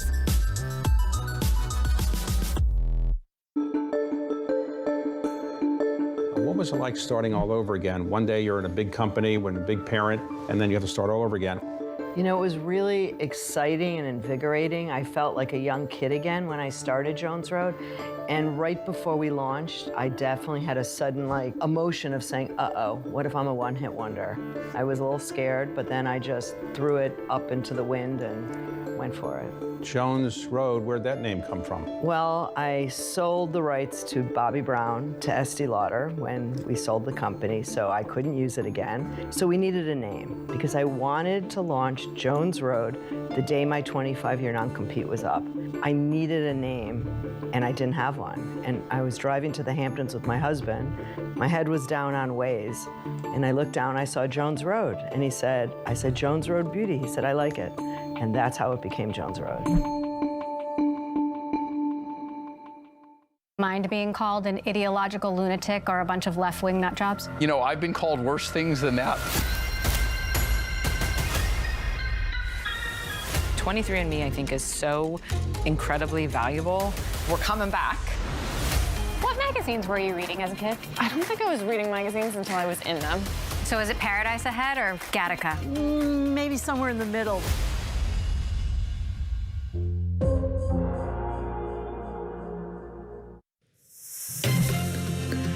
Well, Welcome back to Bloomberg This Weekend, or BT Dubs. I'm Christina Ruffini here with David Gura. Lisa Mateo is here with a giant orange. I'm sorry, I missed that during the break. We barely made it back on air. We had for Nick's decoration, but they are edible. Yeah, for those of you who don't know, Lisa is our health nut, and she eats like every hour on the hour. I try to emulate it. I do not, and I was hungry. I'm sorry. It's okay. We made it. We made it back from break. We made it back from break. There's a breakfast show. Lisa, dial in. What you got? Here we go. Okay, so prom season, right? My daughter just had her prom. Did this. Yes. So she had her prom. You know, you get to see everyone dressed up. Well, here's the new thing with proms. Okay, this one's from the Wall Street Journal. This one kind of surprised me. Okay, the new college football millionaire spending $80,000 on their high school proms. Okay, we're talking about the kids who are getting those 6-7-figure NIL deals. All right, so this is how it happens. So they're elite graduates, right, from high school. They graduate in December. Okay. So they can start training. So they're missing out, you know, that January, February, March. So they're missing him out. But they're still getting the checks from the NIL deals. So they come back for the prom. How nice. And they go extravagant. Okay, here's what we're talking about. Okay, catered lunch for 100 people, viewing stage, throwing out $20 bills, just going like this, okay? Louis Vuitton sneakers, 2,000, making it rain, as the kids say. Mateo, making it rain. Louis Vuitton sneakers for 2,000. Yes, they have chauffeured Bentleys that they come in. The moms, they talked to some of the parents in the story. The mom said she just wanted her son to kind of experience, you know, the best things, you know, in life. But it's a tough situation because how long do these, you know, NIL deals How long do they last? I should say, I'd like to talk to those parents because it doesn't really seem like it's going to indicate they're going to be responsible with their finances going forward. Right. Getting the chauffeured Bentley. Yeah. I mean, Shaq tells this great story about when he got like his first NFL, oh my goodness, NBA paycheck. I'd like to hear that story. Oh, shush. Again, we're all struggling this morning, but like he didn't realize, like, he spent it almost immediately and then had to get like a financial advisor who he credits with like showing him how to do it properly. But to your point, this is not setting these guys up for success. And also these careers, to your point, don't always last. So that's money that they may want to hold on to. Like there wasn't all that, like there were a few kids in there who said that, you know what, the biggest thing I bought was a Costco watch, you know, like I splurged on like there are some, it's like, not all you of them, know, but it's go tempting. buy a really fancy tux or like buy your, you know, get a great limit. Like the Bentleys, okay, fine, but come on. The NIL, they might not last, but memories of prom last forever. Did you guys go to your proms? Absolutely. Yes, I did. You? I went to one. I skipped the senior one. Right. To party or no?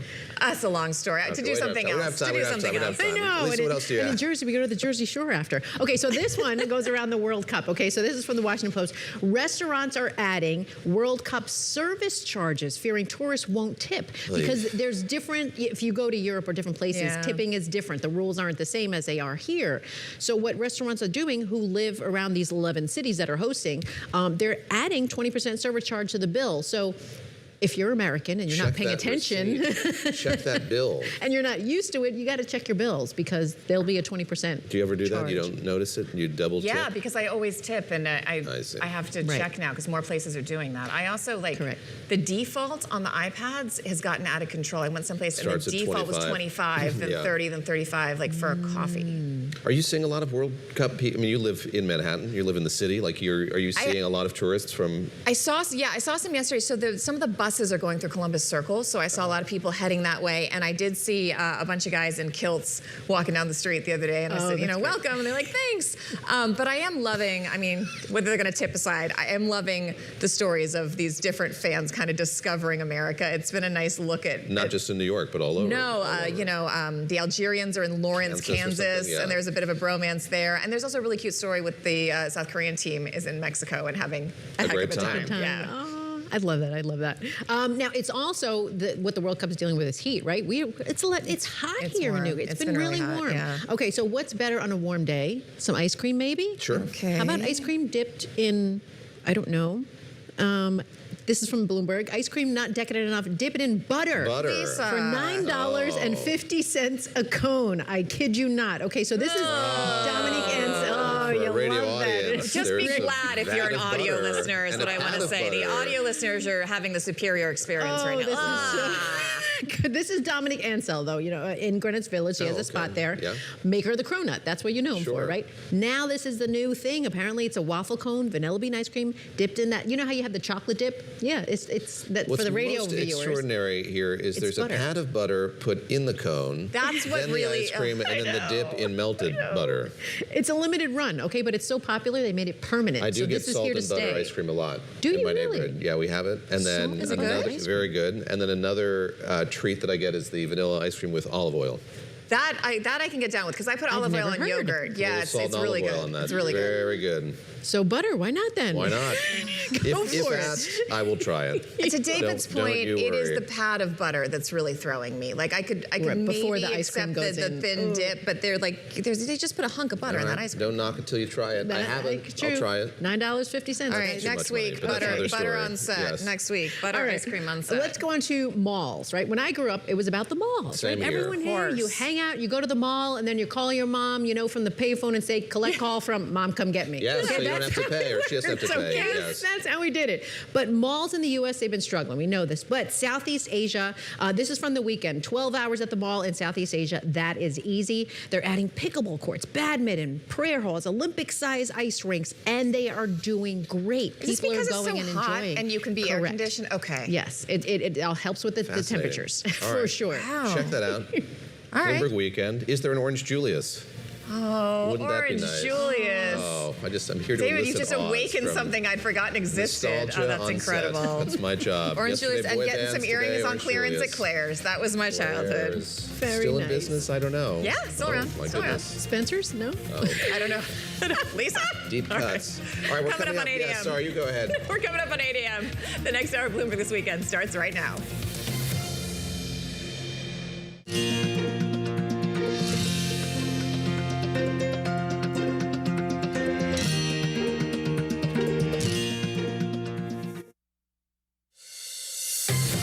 Welcome to Bloomberg This Weekend, live from New York with David Gura, Christina Ruffini, and Lisa Mateo.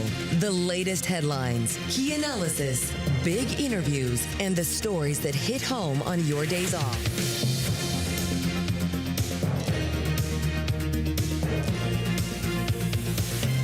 Welcome to Bloomberg This Weekend. It is 8 o'clock in New York City, home of the New York Knicks. From Bloomberg's World Headquarters, I'm David Gura. I'm Christina Ruffini. We're here with Lisa Mateo, bringing you the latest breaking news, reports, analysis live this morning and every weekend from 7 to 10 a.m. We did remove our balloons because we had to talk about some serious news this morning. But we did remove the balloons. We're clinging to our Knicks colored oranges. Basketball-like oranges that we have. And we do have our Knicks pens that are still on loan from our friends at Swarovski. So. But yeah, great thrill here in the city. Long drought, 50-plus years. New York Knicks win the championship. Can't overstate how crazy this city was last night. The responsible among us went to bed early to do this show. Did you sleep through the cheering? Well, it wasn't like West Village cheering where I live, but there was a lot of car horn honking. Fireworks, unofficial, unsanctioned fireworks going off, cheering. Overarching exuberance across the 5 boroughs, I think. I think it's lovely. I mean, life's hard. People got to come together for that one thing. Sports are one of those things. Lisa, maybe Christina was our totemic gift. You coming here to New York is why the Knicks won. Have you thought about that? You were the good luck You're the good luck charm. No, but I love to take credit for things I didn't do. So sure, you're welcome. There's no way to disprove it. You're welcome, Manhattan. Lisa, kick us off here. I'll take it away. Okay, yeah, Knicks fans are celebrating, possibly even still celebrating after winning that championship game in Game 5 of the NBA Finals. Witnessing history. History. 27, how many years? This is beautiful. I told them we was going to win. They started losing faith. I said, nah, we got time. I said, we got time. See what happened? It's beauty in the making, man. New York topped the Spurs 94-90 in San Antonio, taking home the championship the first time in 53 years. Jalen Brunson, he was named the Finals MVP. He scored a series-high 45 points. It was another come-from-behind win as the team trailed by as many as 16 in the game. They're trying to give me a heart attack. In New York, fans celebrated, though, throughout the 5 boroughs. A number of watch parties. Mayor Zohran Mamdani says, mark it on your calendar. Ticker Tape Parade will take place down Broadway's Canyon of Heroes on Thursday. Some celebrations, though, they they did get a little bit out of control. Fans, they smashed and tore apart several buses, school buses, parked school buses, setting one on fire in Midtown. Others set off fireworks and fired smoke grenades as well. The NYPD said there were multiple arrests. Well, to the war in Iran now, where there's growing optimism around the U.S.-Iran interim peace deal, but Tehran still signals more time is needed. President Donald Trump says it'll be signed today. Pakistan says an agreement is closer than ever, and Iran's foreign ministry spokesperson says the likelihood of finalizing a memorandum of understanding in the coming days is high. Now, this all taking place on the day before the G7 summit kicks off in France. Security there, well, it's tight. President Trump is expected to discuss demining of the Strait of Hormuz. Now, meanwhile, state-run TV reporting Iran will hold funeral ceremonies for former Supreme Leader Ayatollah Ali Khamenei in July. Khamenei was killed in an attack on Israel and the U.S. when the war began in February. His son has succeeded him. And Secretary of State Marco Rubio, he's defending Washington's position in the Strait of Hormuz, responding to protests by India after the U.S. strikes left 3 mariners from India dead. Rubio spoke with India's external affairs minister on Saturday to discuss recent developments in the waterway. Rubio stressed that all commercial vessels should immediately comply with orders from U.S. forces. And the attacks by Israel and Hezbollah continue despite the ceasefire. The Lebanese army has withdrawn its troops from a base in southern village after Israeli forces advanced. It follows an Israeli evacuation warning for about 20 locations. David and Christina. Lisa, thank you very much. This is, of course, a crucial part of the story involving cessation of hostilities in the Middle East, sort of what happens with Lebanon going forward. Iran insistent that that end before. Is it included? Is it not included? Yeah. And, how will Israel either abide by or not abide by an agreement that they're not party to? All right, right now, as we've been talking about, the timeline of an Iran peace deal hangs on mixed signals from the White House and from Tehran. President Trump posting on social media the signing of a memo of understanding would happen today, expected to happen electronically, while Iran's foreign ministry says it will happen in the coming days. And all this comes as world leaders are heading to Evian, France for the G7 summit, which begins tomorrow. Back with us is Bloomberg's Geneva correspondent Hugo Miller. Hugo, how are European leaders approaching this? It is unclear if this deal will be signed or not signed by the time they all convened. Do they think that they can have any influence over the outcome of what is actually in this deal? Because what we're looking at is an MOU, right? It's a temporary measure, a stopgap with the hopes that we'll get to, at a later stage, a harder nuclear negotiation. The original nuclear deal, JCPOA, had a lot of buy-in from the E3, that's France, UK, and the US, but also from European leaders, and that kind of helped hold everyone to account. I'm wondering if Europe is trying to get buy-in in whatever happens, and do we know if, agency inspectors from the IAEA are going to play any part in this? Look, I think they are definitely wanting to try to control the narrative as much as possible. You have a large European presence of European national heads of government there alongside President Trump. But I just think the trouble is no matter how much they plan for Monday, Tuesday, and Wednesday's meetings, everything is really just going to come down to this is it or is it not a deal that the Iranian and the U.S. sides are both, talking about. And so as much as, President Macron has convened these side meetings with Gulf leaders to really try to sort of control the narrative and be very much setting the agenda, given that he is obviously the host and the host nation, it ultimately seems like it's really going to be dictated by the big man on the virtual campus or the G7 campus, which will be Donald Trump. We look at what happened last year in Kananaskis, the president kind of flying in, swanning through it for 24 hours and then heading out because of other international developments and distractions that he had to deal with. And Hugo, I wonder sort of what the expectations are, given precedent, when you look at how he has comported himself and conducted himself at G7s and G20s past. There's always an open question, how engaged will he be? Will he stay the entire time? And that's kind of influenced by the way that he looks at multilateral institutions broadly. Maybe you could speak to that, just sort of how he is thinking about the importance of these alliances broadly and with the countries involved going into the summit.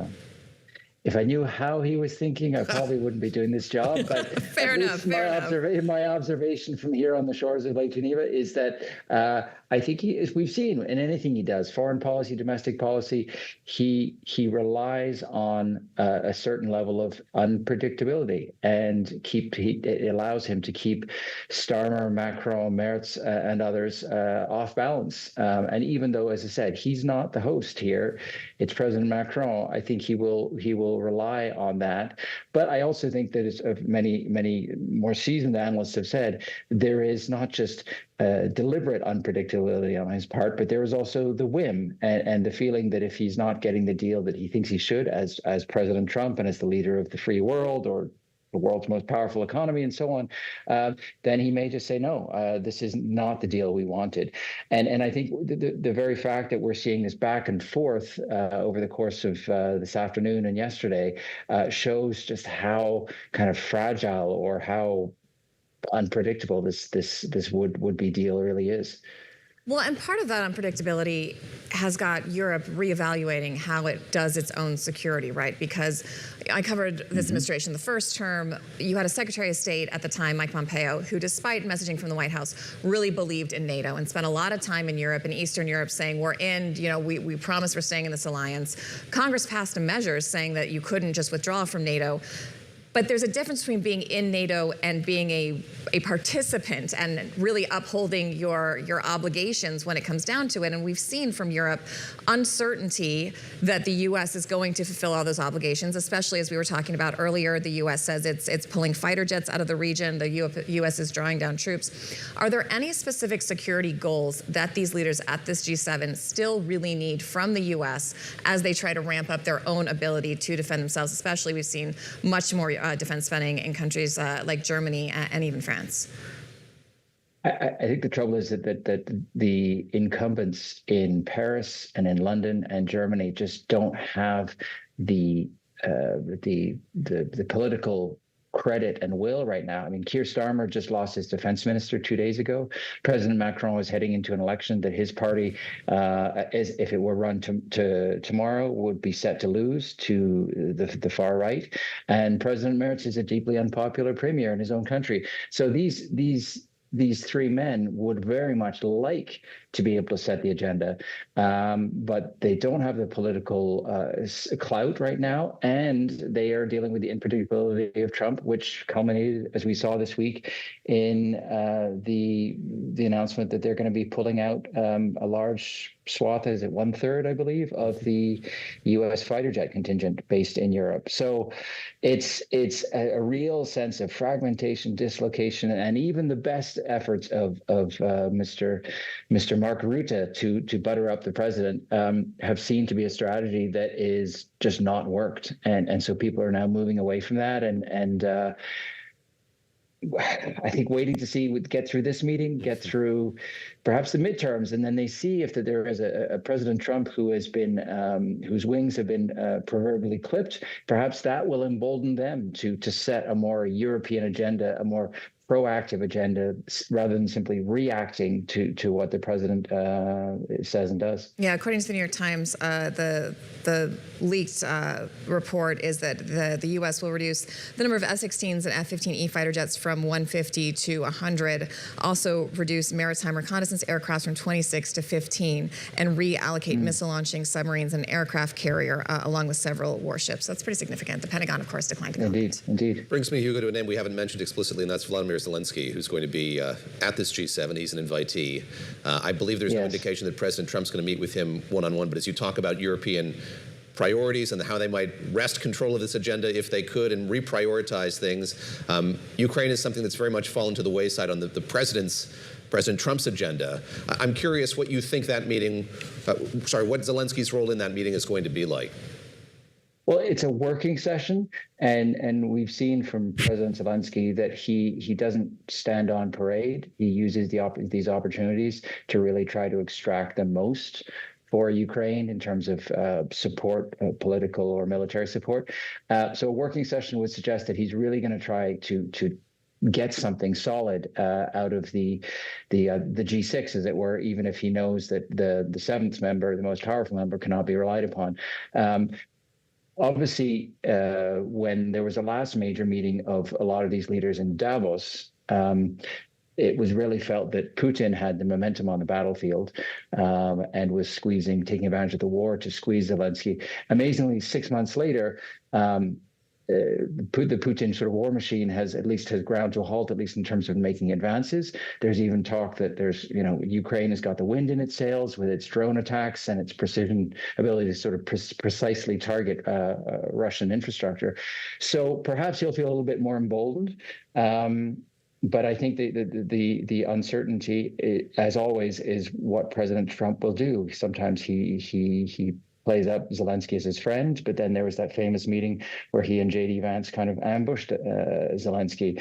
So you really just don't know with those two what the exchange is going to be. Whereas we know with the other G6, it's going to be very much, we have your back, we're doing what we can to support you, and what will emerge from that will be much clearer come Wednesday.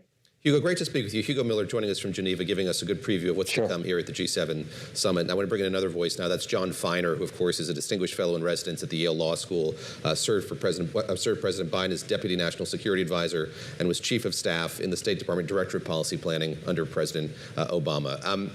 John, let me just ask you, first of all, sort of what you're expecting. You're no stranger to summits like this one, and I'm very curious sort of what you think the agenda is likely to look like here, how large you think Iran is going to loom. Well, for one thing, whatever is actually on the formal agenda, President Trump has found a way, as he often does, to make the summit all about him. All of the leaders who are present will be focused on whether the Iran war is finally about to end, or whether at least this is the beginning of the end. This war has done enormous damage to many of their economies, probably more damage to their economies in many cases than the U.S. economy, even though the U.S. chose to start this war. And whether or not President Trump reaches an agreement, I think one thing that's important not to forget is this agreement is likely to have been available to President Trump before he even went to war in the first place. The other leaders know that. They want this war to end. They want there to be an agreement, but they aren't, whatever they say publicly, going to feel thankful to President Trump for achieving this milestone. The war didn't achieve this. The Iranians were making this offer available to the U.S. Absent the war. John, I also want to ask you about, I know it's early and we're basing it on some unconfirmed reporting, but the outline of this MOU is looking very similar to what was in the JCPOA. And some of our colleagues here at Bloomberg, I think if we can pull it up, have done basically a chart that shows where it's similar and where the JCPOA actually had stronger guardrails than what is being proposed right now. My question is this something that you think, first of all, is durable? And second of all, you've got the president saying in his very large, exuberant tweet that this strait will be open immediately after this is signed. Is that realistic? Is that there's a lot of other factors other than the strait being open because Iran says it is. We've got mines, as we were talking about earlier, and just the confidence of these shipping operators being willing to send their vessels and their personnel back into a region when this is a very tenuous deal that is not necessarily guaranteed to last more than a couple weeks. So I think the first important thing to bear in mind is this is an area of diplomacy where details really matter. We have a president, President Trump, who likes to make big pronouncements, announce frameworks of understanding. Sometimes they're like a page long without a lot of the details fleshed out or even necessarily agreed by the two sides when you ask them what they actually think is in the deal. That won't work in this case. The Iran nuclear deal that President Obama reached was 120 plus pages long. It had a lot of technical details about nuclear physics, limits that were placed on Iran's nuclear program. And importantly, and we haven't heard anything about this in the context of the current deal, the allowance for international monitors to be physically present in all of Iran's nuclear facilities 24/7 to make sure that they weren't doing anything that they were not supposed to be doing.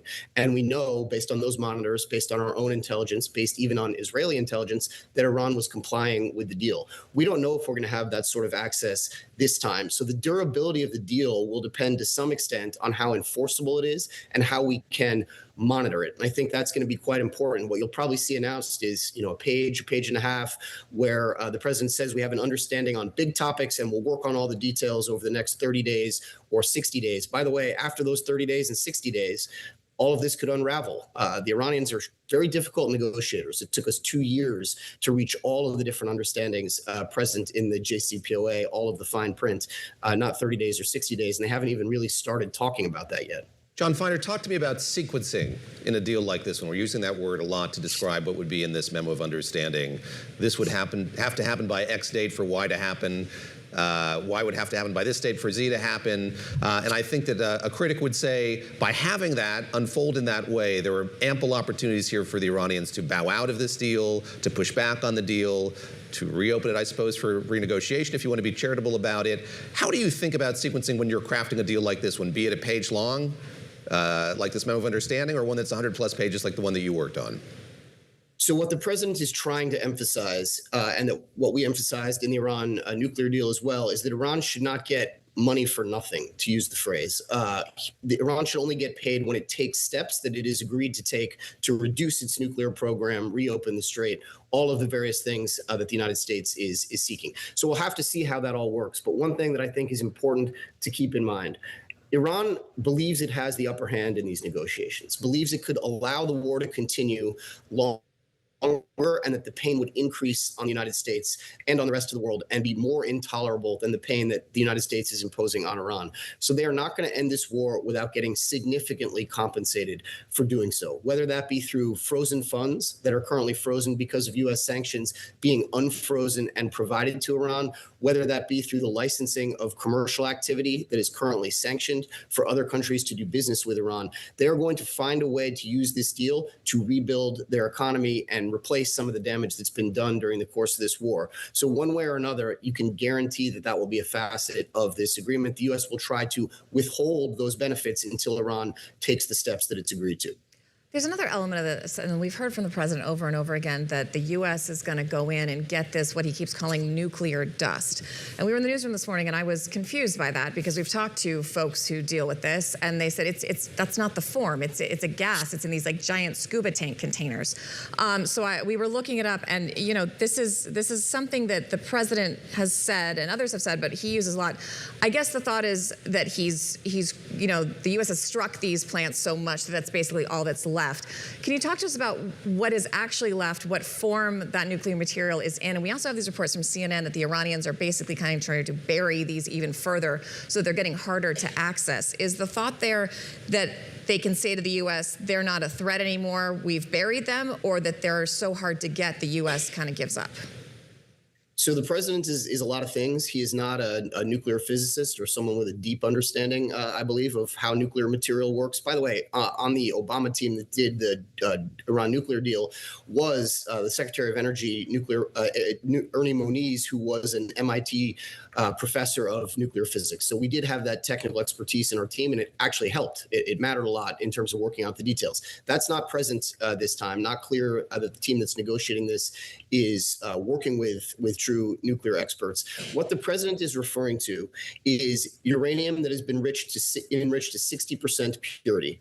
90% is weapons grade. To go from 60% enriched uranium to 90% is a very small technical step that would not take a lot of time, which is why the world and the United States is so worried about this roughly 1,000 pounds of nuclear material that Iran still has somewhere that's enriched to 60%. We believe that it's buried in tunnels underneath a bombed facility in a place called Esfahan. That is where the United States believes this nuclear material is.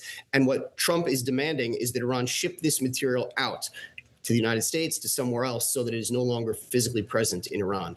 It does not seem like Iran has agreed to that. So an alternative to shipping that material out could be that the material is diluted. The technical term is downblended to a lower level of enrichment. That is better than the current state, but it does leave the material in a condition that Iran could re-enrich it, could purify it again back up to weapons grade. It would just take a longer period of time. So that's what's being negotiated in the run-up to this deal. It does look like that material will stay in Iran, this nuclear dust that the president refers to try to make it seem innocuous, which it very much is not. John, one more question to you before we have to go to our colleague Josh Wingrove, who's in Geneva, and it has to do with how you're watching all of this unfold. I think Christina and I are reacquainting ourselves with all of the semi-official news agencies in Iran that are reporting on the details of what may or may not be in this deal, how these negotiations are going. Bloomberg had a piece this week just about the complexity of doing this kind of negotiation through a proxy like Pakistan, that literally it has to be couriered through Iran, and because the supreme leader is in hiding, that makes it even more difficult. It takes a much longer time. You're now out of government, an academician.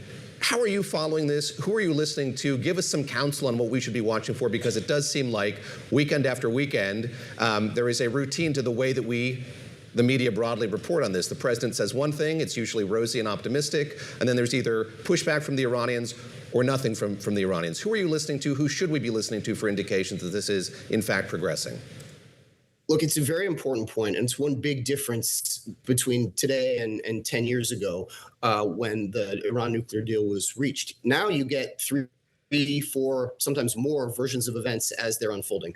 The official White House view, whatever the Iranians put out through their news agencies, the Israelis often give their own interpretation or version of events. And then you have the mediators in these talks, Pakistanis, the Gulf countries, trying to put out on background what they believe is actually in this negotiation. And I think a fundamental problem is you used to be able to rely on the U.S. government, if not to do the right thing, because people will debate whether or not the Iran nuclear deal was right or wrong, but it was very clear what was in it. And we published the entire thing. It was in all its detail made available to the public so they could assess and experts could assess. In the current moment, we have not seen a physical document that tells us what is in this deal. And until that happens, just given the tendency of all of the sides that I just described to traffic in disinformation, including, and it kind of pains me to say this, the U.S. government, we should wait until we see what is actually in the deal if they publish it. The problem is, as I said at the beginning, this might be a relatively short document that doesn't have a lot of detail and punts all the hard issues to the talks. And in that case, we really will not know how this ultimately ends or whether this will be over for another 30 or 60 days. All right, John Feiner, thank you so much for joining us. And Jonathan Feiner, former Principal Deputy National Security Advisor under President Biden, also held a lot of positions in the State Department and worked directly on the JCPOA, the original Iran nuclear agreement. All right, let's head back to Geneva, where I believe we have Bloomberg Senior White House Correspondent Josh Wingrove. Josh, it's so lovely to see you. Hey, good morning. I'm sorry about earlier, my phone. No. Listen, this is the magic of television. It's not always so magical, but we're glad we got you now. We hope you had a lovely cafe or something while you were waiting. All right, so we're trying to figure out what is actually going on. I had Mideast sources telling me they were heading your direction, looking at venues, ready to set up this signing ceremony. Now we're hearing it could possibly be a digital ceremony. Do we think this is something that will be happening in person, or do we think this is something that is going to happen before the president gets on the plane and shows up at the G7? I mean, it seems like anything in person is off the table, and you can hear maybe from the echo in my voice, I'm the only person here. Like, there's nothing happening in Geneva right now. So there's not, but even the virtual signing, there are questions about that today, with Tehran pushing back, according to a state media report, about whether that will happen. We should know today is the president's birthday. Yes. So he wanted this deal for his 80th, and it doesn't look like that will necessarily materialize, although we have radio silence right now from the Americans, including on what would be in this MOU. To Feiner's points, let me just respond to a couple of them. It's absolutely true, at least from the press perspective, that we have not seen point form at all in writing, either on background or something published on a government website or something, what is on the table or what isn't. The Americans have been downplaying stuff that is coming out of the region, particularly from the Americans, saying don't believe everything you read, but they aren't offering their own position yet, and that is absolutely true. I think one thing that we have heard from a senior administration official on Friday in a briefing when it comes to that diluting of the uranium is that the American position is that it will be diluted on site and then removed. Again, Iran has not backed that up, but they're sort of trying to do both, as opposed to either removing it immediately or diluting it in place and leaving it with the Iranians. So a lot of questions swirling here. Of course, it's going to be on the agenda. The president arriving for the summit in Evian, France. This is just up the lake from here in Geneva. Geneva is already cracking down, so protesters will be face quite the gauntlet run, I think, to gather in this city, should they decide to do that. But we're going to see where it goes. But right now, it just seems so fluid right now, whether they're going to get anything on this. And one final point on the cash. Mr. Feiner and many others are right to point out that there's virtually no one expects a deal to come here without at least some release of something. The U.S. official on Friday saying the U.S. is open to both lifting sanctions and unfreezing assets. Trump is drawing a line in the sand on sending direct cash from the Americans. We don't know yet whether the cash will come from other sort of allied countries or if it's just simply unfreezing of assets that's on the table. Also, that seems to be a very specific parsing of words. Like, it's not cash. You're not getting pallets of cash. But you can send money other ways, including unlocking some of these funds in Oman and UAE. Yeah. Still musing on Yeah, what a and digital this- signing might look like as well, Josh. I mean, I assume at least I hope there's two-factor authentication. DocuSign haunts us all, David, and I think it haunts this administration as well. And we're just going to see one step at a time where it goes. I think that this is just very fluid, and we just don't know where it's going to land. The president, of course, is facing political pressure. I think we sometimes have slept on the fact, particularly audiences abroad, his poll numbers, including on handling the economy, are at or near all-time lows. Handling the economy was his silver bullet, right? That used to be the one thing that he could sort of dine out on, and even in the aftermath of some of his lowest moments, that held firm. So he's under a lot of political pressure here, and perhaps it's that could be why the Iranians seem to be ragging the puck, to use a Canadian term this morning. Wow. Yeah, there we go. Well, you're in hockey. Ice sports are big there in Switzerland. Yeah, you're going to be in good hands. Yeah, Josh, right. as we draw from what John Feiner had to say, there was a moment where Christina brought up kind of this comparison to what we saw in the JCPOA, and it is clear that this is a comparison that is rankling President Trump. I wonder if you could talk a bit about that. So we've touched on frozen assets, the prospect for Iran getting some money, cash otherwise, restored as a result of this deal. But the JCPOA is something the president has talked about and not trumpeted, but quite the opposite for most of his political career here. He tore it apart the minute that he got into office. Why does it rankle him so much? And indeed, how close is it, as you see, and other observers, as we kind of piece together what this memo of understanding might look like? One through line of all his commentary in the last several weeks has been an apparent nervousness that whatever he signs is compared to the JCPOA, because of course, if it looks a lot like the JCPOA, or if it walks like the JCPOA and quacks like the JCPOA, then what was the point of all this will be the question that a lot of people are asking, right? Not only withdrawing from that deal in the first place, but last year's bombing campaign and this year's more fuller-fledged mission. So I think that's why you're seeing him dig in on the pallets of cash. And to the point of inspections that John Feiner raised, that did come up with that senior U.S. official on Friday, who said that there would be some sort of international verification and supervision of this. That raised my eyebrows and a lot of others, because the U.S. had not talked about that so far. The Iranians certainly haven't talked about that. So if that's true, that will sort of lend credence to whatever nuclear pledges are in any MOU that may or may not be published by one or both parties. But if that's not true, then it casts doubt on it. And if it is true, then another thing, of course, is that it will continue to invite those comparisons to the original deal. You stole my next question, because that was what I was going to ask you. I mean, Vienna's not that far from where you are. I wonder if any IAEA folks are expected to show up at the G7. And is that something that all these leaders who have been reticent to get involved in this conflict, much to President Trump's annoyance, might try to gently suggest while they're all in the room with him that maybe this would be a way to facilitate this, and Iran might be amenable to restarting some of those inspections by IAEA folks who, look, the criticism that Iran was cheating is valid and something that people can get into. But what we've heard from these inspectors is, even when they know they're kind of trying to pull the wool over their eyes, there are things they can see and notice, or the absence of which they notice by being on the ground. They tell me it's always valuable to have some sort of a presence of these inspectors. Yeah. It's a great point. And I think we're just simply not in a position to know whether they're near agreement on this or what the U.S. is seeking. They simply, haven't said. I think, in the next few days, G7s have always been a bit bumpy for President Trump, not only last year when he bailed on my home nation of Canada early, and that he did not like the Pomeroy sweets, the foothills of Alberta, my home province. But so much unexpected Canadianness in this segment. All right, continue. I just tuck it in, little Easter eggs for you all. But going back to the first term, of course, you remember that iconic photo of Merkel, lecturing him over a table where he sat arms crossed, cranky. So we don't know what this is going to look like, and it's unclear how amenable he's going to be to suggestions in this. But one thing that our colleagues have reported is that the Europeans are coming with a proposal on helping clear the strait. Seems like Trump thinks that would be unnecessary, or at least too little, too late. But the Europeans are trying to at least bring some sort of olive branch that they want to get involved if and when there's a deal to help, for instance, clear mines and other things to ensure that the strait is open. Of course, that has been one of the things that Trump has really teased as an immediate effect of what looks like it would take shape as sort of a multi-stage deal.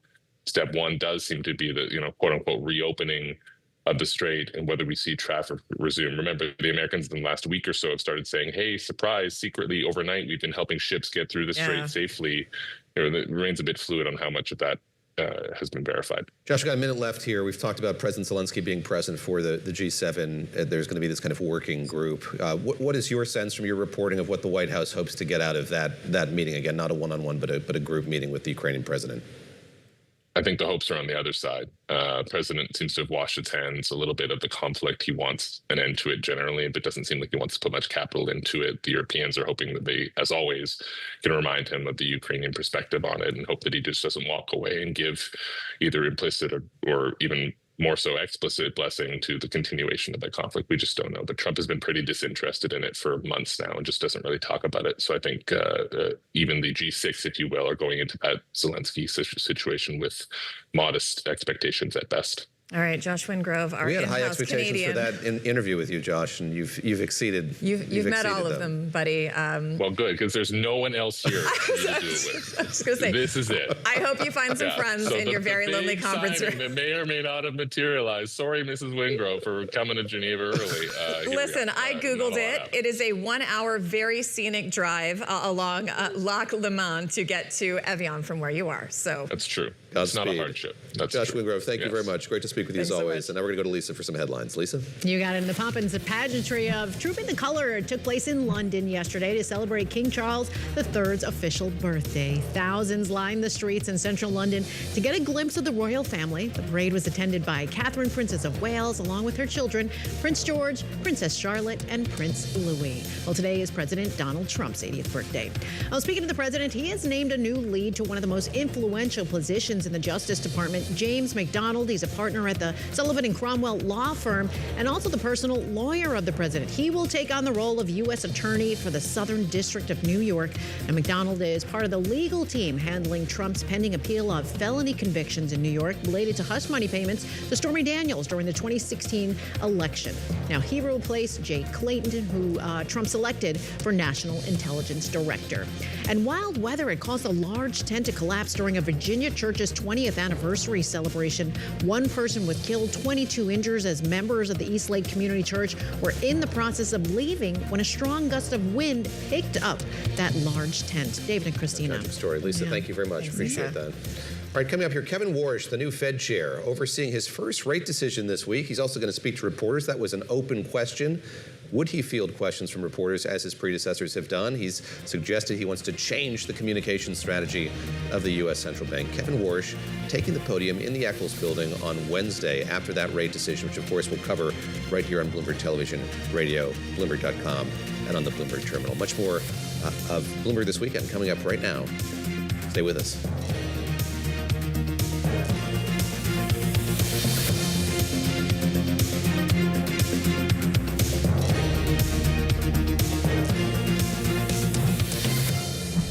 Welcome to the world of decentralized finance. Bloomberg is covering all things crypto, the people, the transactions, and the technology. Bloomberg Crypto, Tuesdays only on Bloomberg. Every weekday, Bloomberg puts the spotlight on a different aspect of global finance. Flows, funds, and the forces shaping markets on ETF IQ. The future of money with Bloomberg Crypto. The players behind major transactions on Bloomberg Deals. Rates, risk, and the cost of capital on Bloomberg Real Yield. And personal finance, retirement, and wealth management on Bloomberg Money. A different topic every weekday, only on Bloomberg Television. Making money isn't about drowning in emotions. It's about understanding what's actually happening. Markets are the best way to glean signal from noise, and that is what we try to do every morning. This is Bloomberg Surveillance. In case you missed it on Bloomberg Surveillance. It used to be so mean back in the 90s. It was brutal. We were never brutal. We were cheap and mean. Now we're just cheap and cheerful. Ryanair will continue to dominate the short-haul space in Europe because we have much lower fares and much lower costs. The problem for the last 20 years in the States is there's really been no low-cost carriers anymore. If you had a real low-fare carrier here in the States, as Ryanair is in the US, there would still be very strong demand. Don't miss Bloomberg Surveillance live every weekday. In case you missed it on Balance of Power. Are you worried about this type of rhetoric? We're now looking at an indefinite extension to the ceasefire. I think patience and perseverance are what we need here. And bear in mind that the idea that somehow after 47 years of entrenching itself in power, that what the president first said, 4 to 6 weeks, was never realistic. And it's 8 weeks now. It's still not realistic.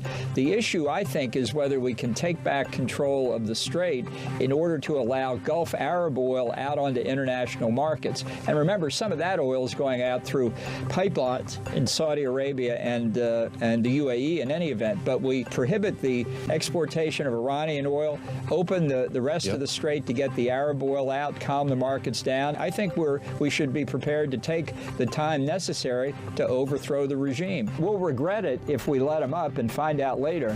Don't miss Balance of Power live every weekday. Trading day is about to start. And you're already looking for that edge. The opening trade brings you everything you need to know as markets open across Europe. I'm Guy Johnson. I'm Anna Edwards. And I'm Tom McKenzie. This is your opening trade. Only on Bloomberg.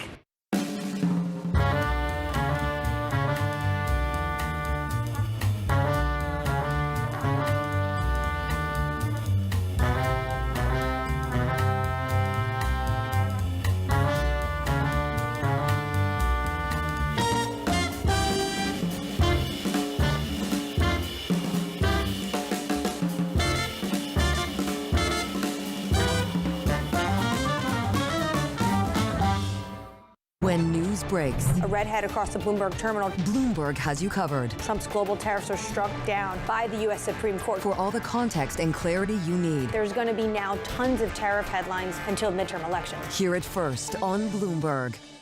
In case you missed it, on the China Show.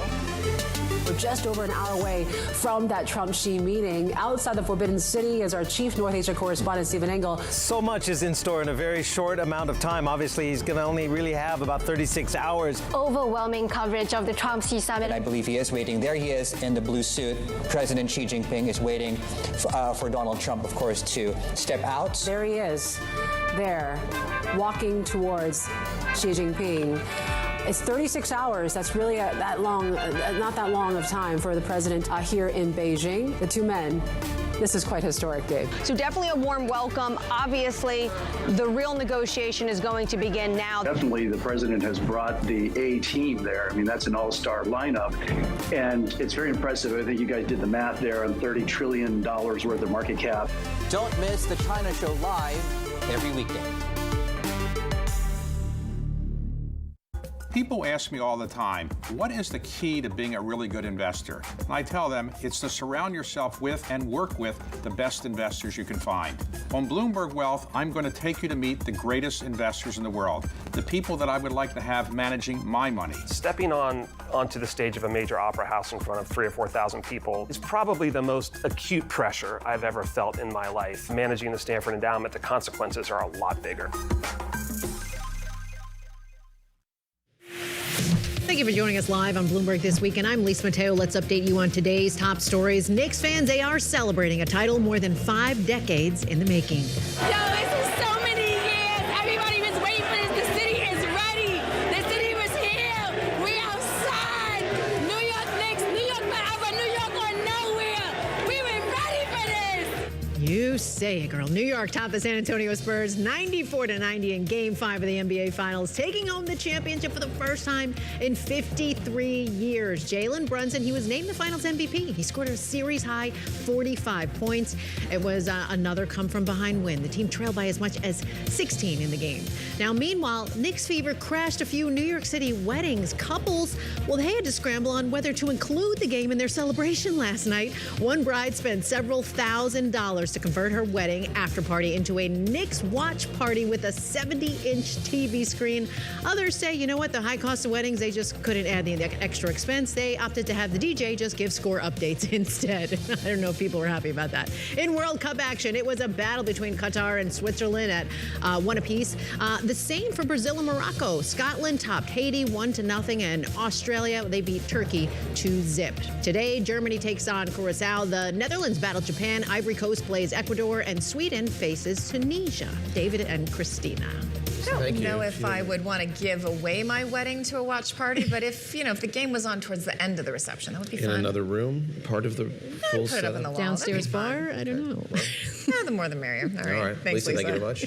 Well, Kevin Warsh is going to face questions from reporters for the first time this week as chair of the Federal Reserve. The Fed expected once again to hold interest rates steady, with some analysts predicting at least one rate increase by the end of the year. Joining us now, Ira Jersey, chief U.S. interest rate strategist for Bloomberg Intelligence. All right.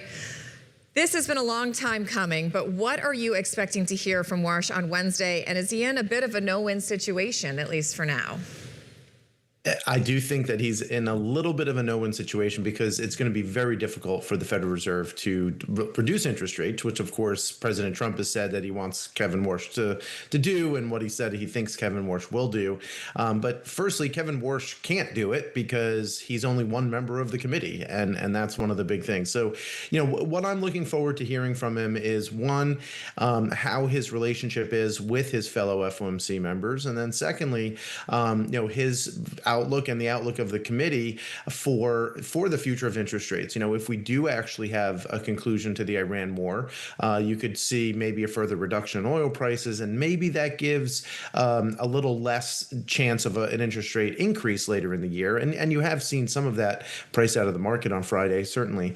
And then secondly, if there is any movement or what movement he expects to have on communications policy, which was another thing that he had mentioned that he'd like to see changed.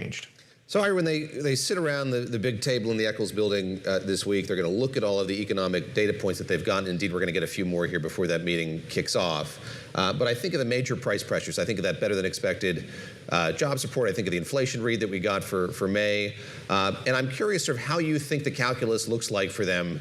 Again, having a new chair there, trying to both introduce himself to all the other policymakers, but also assert some control over them going forward here. How does the committee begin to think through the data that we've gotten in recent days?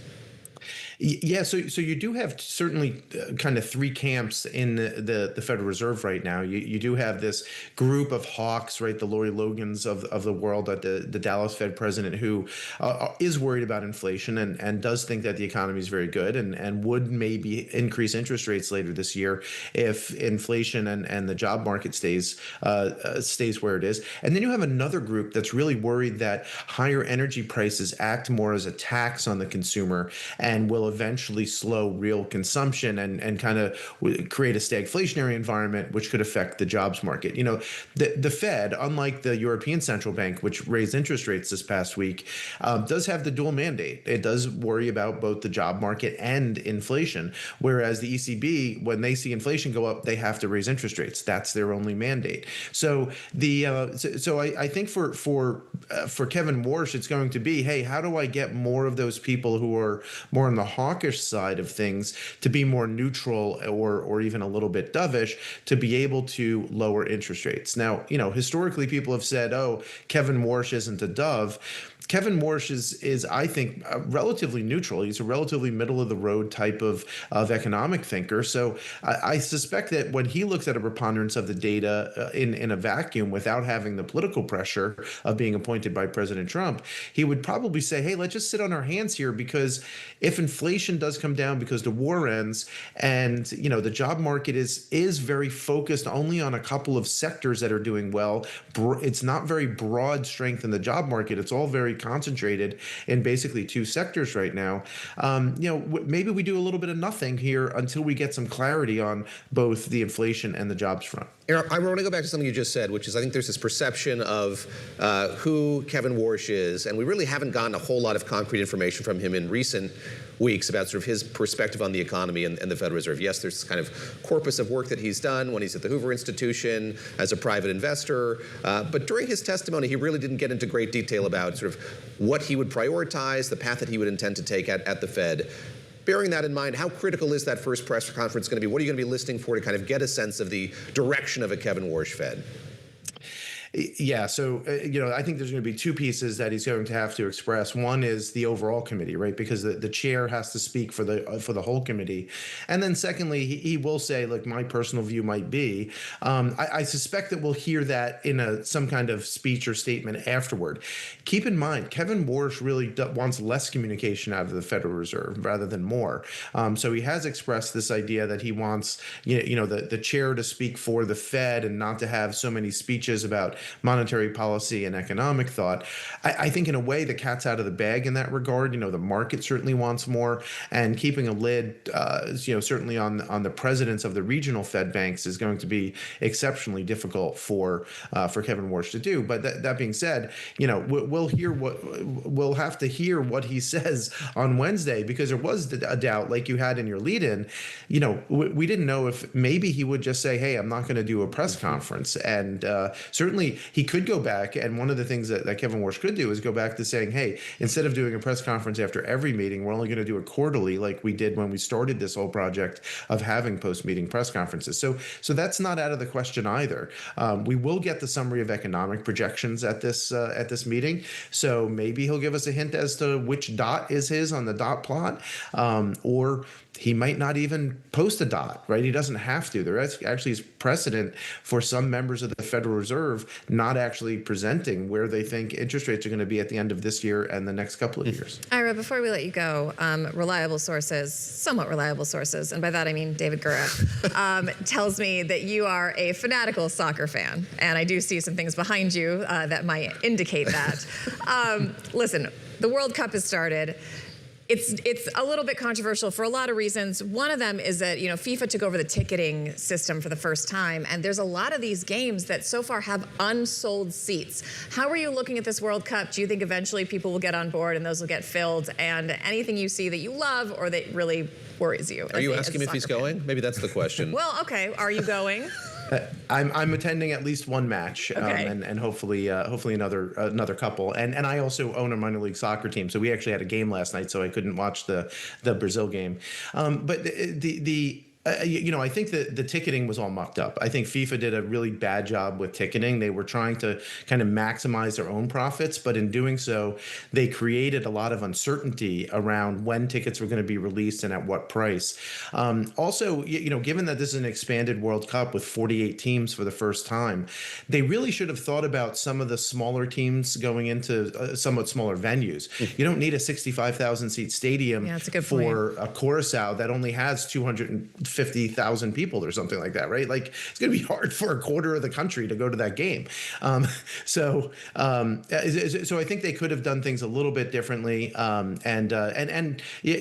They really did price out a lot of countries because, not everyone is like the U.S. in terms of wealth and prosperity. So you have a lot of people from countries in Africa and Asia in particular who just can't afford to attend some of these games. Now, some will, and I think the atmosphere so far have been really good. But at the same time, I think it could have been even better if they just thought about it a little bit more. Ira, great to speak with you about soccer and the Fed. Appreciate that. We want invites to your minor league games. We'll email you separately about that. Thank you so much for joining us. We're going to have special coverage this Wednesday. Bloomberg Surveillance, the Fed decides, 1:30 p.m. on Bloomberg Television, Radio, and the Bloomberg Business app. All right, coming up, the battle over bacon. New York Times columnist Nick Kristof talks about pigs, China, and U.S. legislation. That's next.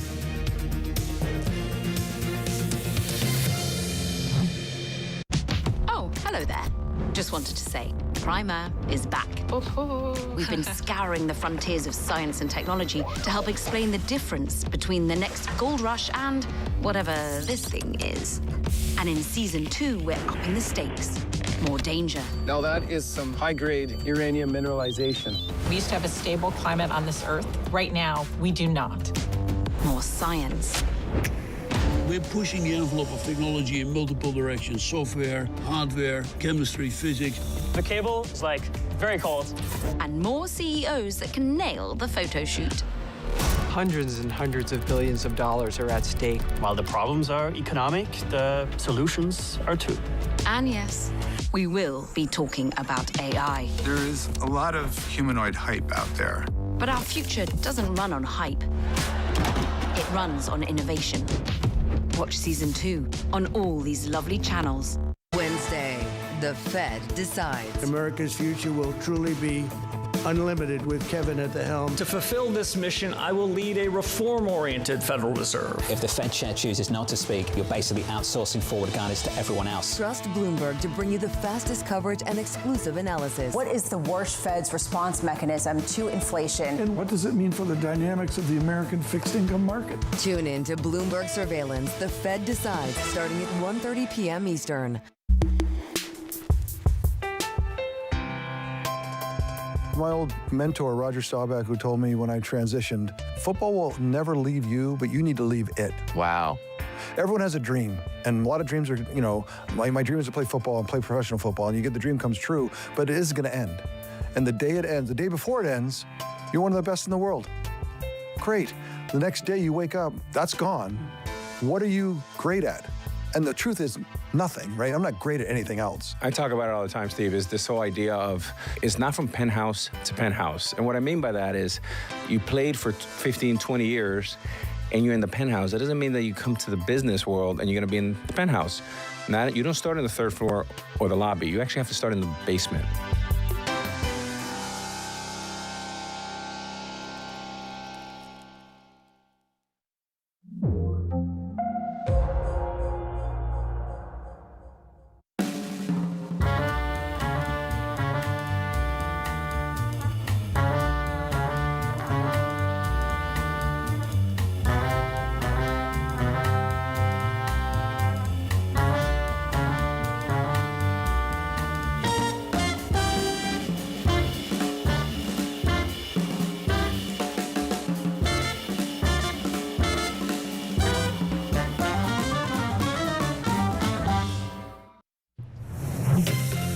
Welcome back to Bloomberg This Weekend. I'm Christina Ruffini here with David Gura. All right, the pork industry is working to overturn a ruling on how pregnant sows are being treated with a new bill called Save Our Bacon. But more notably, one of the key companies pushing for the Save the Bacon Act is the Chinese WH Group, who owns major pork seller Smithfield Farms. That's right. We spoke with New York Times opinion columnist Nick Kristof about the Chinese influence in American policy, as well as his beloved family pig, Brunhilde. When I was a teenager, we raised hogs here on the farm, and this was a traditional farm, so the hogs wandered outside, and I write about Brunhilde because I think that there's this perception of livestock as these commodities. They're these kind of units. And in fact, when you get to know them, they're individuals. And Brunhilde, Brunhilde had a stronger personality than almost any people I can think of. And she was ornery. She was not a lovable pig, but she was so strong-willed. She was a devoted mom. She kept wandering off in pursuit of creeks, and I'd have to go chase after her. And we would, she was very volatile. She was always talking and squealing, and I'd be yelling at her, and she'd be yelling back at me. But, what a personality. But the debate here is about these birthing crates that basically keep pigs in a pen to the point where they can't get up and turn around while they have babies that are caring for them. And it's interesting. This has been a debate for decades. I remember when I was studying abroad in England in 2005, believe it or not, I watched a play on this issue because the EU regulations were coming in and British pig farmers were upset about this then. There's been a lot of efforts to try to stop this process. Talk to us about what these crates are, what they mean for just, people have called them torturous, what they're like, and the legislation that has been put in place in the U.S. here to try to stop their use. So there are two kind of crates. So one is for actual birthing and when the piglets are very young. And there's a little more of an argument for that to prevent the sow from squashing her pigs. But I think there's really no argument whatsoever for what are called gestation crates, which are used when the sow, when the female pig is pregnant. And these are these tiny little crates where, as you say, she can't even turn around, never sees the sun, never sets foot on the ground. This, imagine your golden retriever in a context like that. And when voters are asked, they think this is a terrible idea. And voters in both Massachusetts and in California, by huge majorities, passed ballot measures that would ban the sale of pork that was raised in this way. And so that sets up the confrontation that we're now talking about. This is this lingering issue. You have polling that shows 84% of Americans consider this process unacceptable. Legislation starts to get passed, and then, as you write, the pork industry squealed and enter the Save Our Bacon bill. So what does the Save Our Bacon bill do, and who is backing it? So the Save Our Bacon bill would essentially overturn these laws in Massachusetts and in California. And, there are no doubt will be other laws similar to that passed in other states. So it would ban a state from barring the sale of pork raised in other states by these, using gestation crates. And the pork industry argues that one state doesn't have the right to tell other states how to raise their pigs. It also says that this would make pork more expensive, which actually I think is true. I mean, the way pigs are raised right now, it really is incredibly efficient. The pork industry has done an amazing job holding down pork prices, but at a real cost for pigs and for humans. And so this has come down partly because voters really don't like the idea of pigs in gestation crates. So the pork industry and its supporters sneaked the Save Our Bacon Act into the agriculture bill this year, which is a kind of must-pass legislation. And it passed the House that way. So it's in the House version of the agriculture bill. And now going to the Senate, and there's now a big fight in the Senate about whether to include that Save Our Bacon Act in the Senate Ag bill, or then ultimately in the conference committee that'll decide what happens. But there's another issue here, and that is that Smithfield Farms is owned by a Chinese corporation now, and this is one of the big groups trying to push this bill through Congress. What is the concern here? What is the bigger story about foreign influence through corporations impacting legislation in Congress? So I think this point has particularly resonated with conservatives, and it's been striking, Christina, that this is an issue where liberals and conservatives have really come together, both on the humanity of dealing with pigs this way, but also on some of these larger structural issues like this one. And I think the basic feeling is, why should we be privileging a major Chinese company that started as a state-owned company and still has somewhat unclear, murky ties to the Chinese state? Why should we privilege that enormous behemoth over the voters in the U.S. in terms of restrictions? And it was also a big debate when this Chinese company then acquired Smithfield some years ago. But I think now it just comes down to, why privilege this Chinese company over the voters in the U.S.? Is there concern that if this Save Our Bacon Act passes, that you could see more of these foreign-owned conglomerates trying to do something similar? So, I think that foreign companies... Or is that already happening? I guess that's already happening. Yeah. Everybody is always lobbying for advantage, and that goes for foreign companies and for American companies.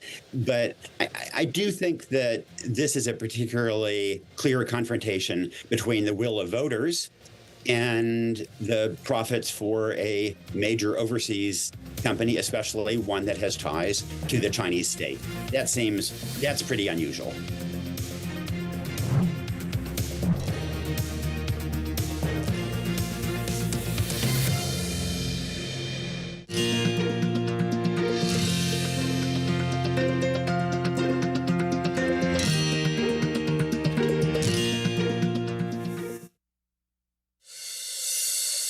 Coming up on Bloomberg This Weekend.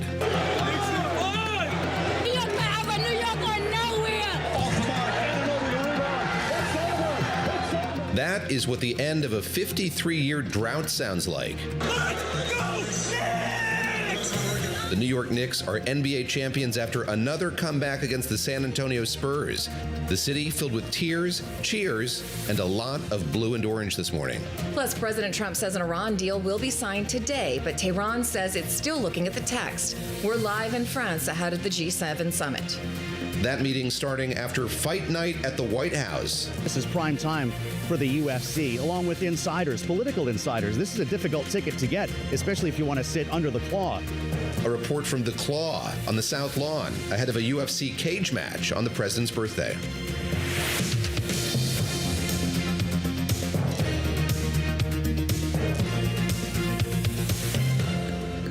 Welcome to Bloomberg This Weekend. We are coming to you live from Bloomberg's World Headquarters in New York, sadly outside the claw here in New York. I'm Christina Ruffini. Yes, I'm David Gura with Lisa Mateo. It is Sunday, June the 14th, Flag Day, President Trump's birthday, and this evening we will see that UFC match on the South Lawn of the White House. The president teasing more than 100,000 people will be watching it from, I guess, not the South Lawn, but across the street. That's right, a hot ticket, and the president will get on a flight and go to Europe, Evian, France, to meet world leaders at the G7 summit. But first, we are going to meet Lisa Mateo, who's going to take us through the headlines. Lisa. You got it, and the drought is over, guys. And the Knicks, well, they did it in 5. Witnessing history. History, 27, how many years? This is beautiful. I told them we was going to win. They started losing faith. I said, nah, we got time. I said, we got time. See what happened? It's beauty in the making, man. New York topped the Spurs 94-90 in San Antonio, taking home the championship the first time in 53 years. Jalen Brunson, he was named the Finals MVP. He did score a series-high 45 points, and it was another come-from-behind win. The team actually trailed by as many as 16 in the game. In New York, fans celebrated throughout the 5 boroughs. Numerous watch parties were held. Mayor Zohran Mamdani says a ticker tape parade is going to take place down Broadway's Canyon of Heroes on Thursday. Some celebrations, though, did get out of control. We had some fans that smashed and tore apart several parked school buses, setting one on fire in Midtown. Others set off fireworks and fired smoke grenades. The NYPD said there were multiple arrests. Well, to the war in Iran now, where President Donald Trump says an interim peace deal to reopen the Strait of Hormuz will be signed as soon as today. But Tehran is pushing back. Iran's Fars news agency is reporting that the Islamic Republic's leadership is still reviewing the proposed memorandum of understanding. Adding to the tension, Israel's military said it struck Lebanon's capital Beirut on Sunday. It said it was targeting Hezbollah after the militant group fired more projectiles into northern Israel. Iran insists any interim deal with the U.S. includes a ceasefire in Lebanon. Secretary of State Marco Rubio defending Washington's position on the Strait of Hormuz, responding to protests by India after U.S. strikes left 3 mariners from India dead. Rubio spoke with India's External Affairs Minister on Saturday to discuss recent developments in the waterway. Rubio stressed that all commercial vessels should immediately comply with orders from U.S. forces. And Switzerland looks set to reject capping its population at 10 million people in early projections. 55% of Swiss voted against the idea. Government results will show the no side ahead with about 53%. David and Christina. It's a fascinating vote. Thank you very much, Lisa. I've been talking with our colleagues there in Switzerland about this, just the power that voters there have through these direct votes is really fascinating, that they do it quarterly and you can vote on any manner of things. Very participatory democracy. And also the fact that a lot of this immigration is not illegal immigration. It's companies bringing these people, and the companies saying they do need these people to keep their economy going. But voters looks like agreeing with them for now, but not overall so sure. Exactly right. All right, security preps are underway not too far from there in Evian, France, as world leaders prepare to head to the city for the G7. President Trump, as well as UK Prime Minister Keir Starmer, Canada's Mark Carney, and France's Emmanuel Macron are set to attend. And other global leaders like Ukrainian President Volodymyr Zelensky have been invited. Joining us now is Bloomberg's chief Europe correspondent Oliver Crook, who is in Geneva. Maybe on his way to Evian, maybe in Evian. Tell us where you are, Oliver, and give us a sense of sort of what's due to unfold here. This was an event that was scheduled to start today on this Sunday, the 14th, has been moved, I gather, at least in part because of the president's birthday festivities in Washington, D.C. But set the agenda for us, if you would.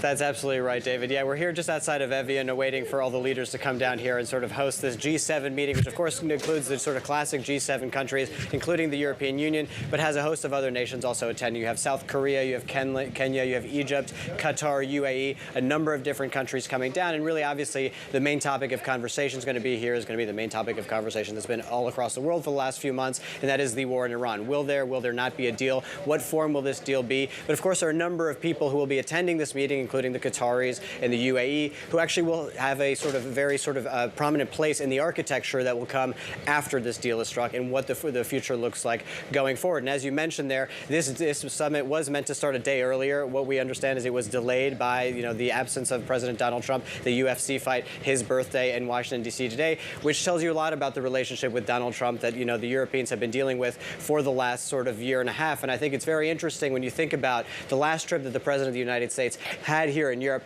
That was back in January. The president doesn't tend to go somewhere without some sort of big idea, some narrative he can sort of lock into. Back in January, you'll remember, it was all about Greenland. It was sort of invading Greenland, maybe taking over Greenland in some way. And I think there's a real question about what that positive story, what that narrative is going to be for the president of the United States, particularly if he feels like he's got a win on Iran, particularly if he feels very disappointed by his European allies that they have not participated in any way in this sort of Gulf activity militarily throughout. We understand that some European leaders are going to put forward a sort of demining mission that could take place after a ceasefire comes into effect. Will that be enough for the president of the United States? I suspect probably not. But of course, there's been also personal degradation between the relationship of the president and a number of European leaders, namely Giorgia Meloni, but probably most prominently and most publicly with the Chancellor of Germany, Friedrich Merz, who will also be here.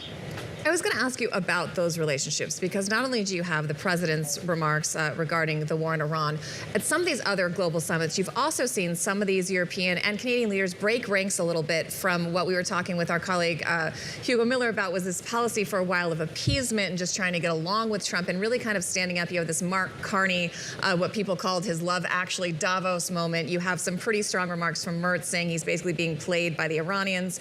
How do they navigate that? What do they need to do? What do they need from Trump? Do they need anything from Trump? Is there a deliverable they are pursuing out of this meeting?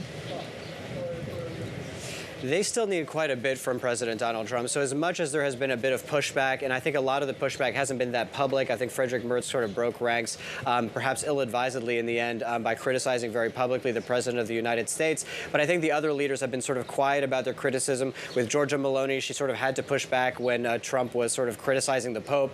And of course, there was this question of whether or not European nations would allow them to, the United States to use their military bases for their operations in Iran, pushing back against that. But I think that very much diplomacy still needs to win the day with the President of the United States because, for example, we can think of any sort of number of issues that have not totally gone away. There's the trade relationship with the United States. You'll remember that the EU still has not ratified the trade deal. Trump has set the deadline of July 4th for that to come into effect. That is a big one for Ursula von der Leyen, who will be here. There is, of course, the sort of continuing crisis in Ukraine, the war in Ukraine. The United States has effectively entirely checked out of that. We also understand that a lot of the military effort, focus, but also hardware has been rerouted for allies in Europe that has gone over to the Middle East. So all of these things, the Europeans still really need the President of the United States on board for. What I do think is interesting when you think about the interpersonal relationship, the one that is really held, and there's been a bit of friction from time to time, it's Emmanuel Macron and Donald Trump. They sort of spar with each other. They sort of seem to really quite get along, but at the same time, there's been no sort of cataclysmic downfall.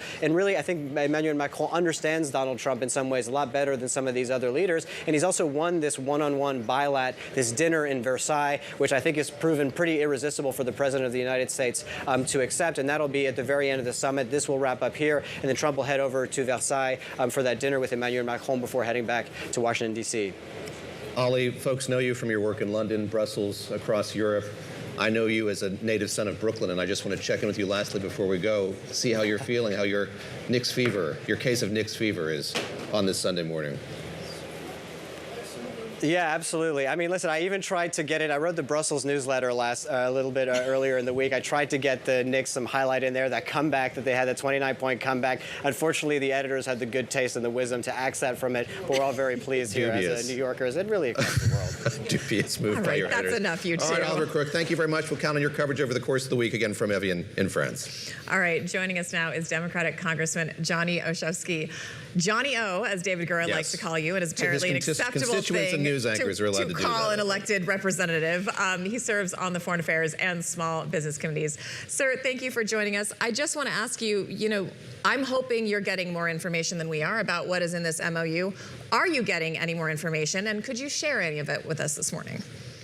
Well, good morning, and Johnny O is always welcome, both for you all and my constituents. But, this morning I have to report, I'm sorry to say that I don't have more information than what's being publicly reported. And as a member of Congress, as a member of the Foreign Affairs Committee, I'm actually getting very little information about the MOU. I've seen nothing. I've heard nothing from the administration or from my Republican colleagues as to what it might actually include.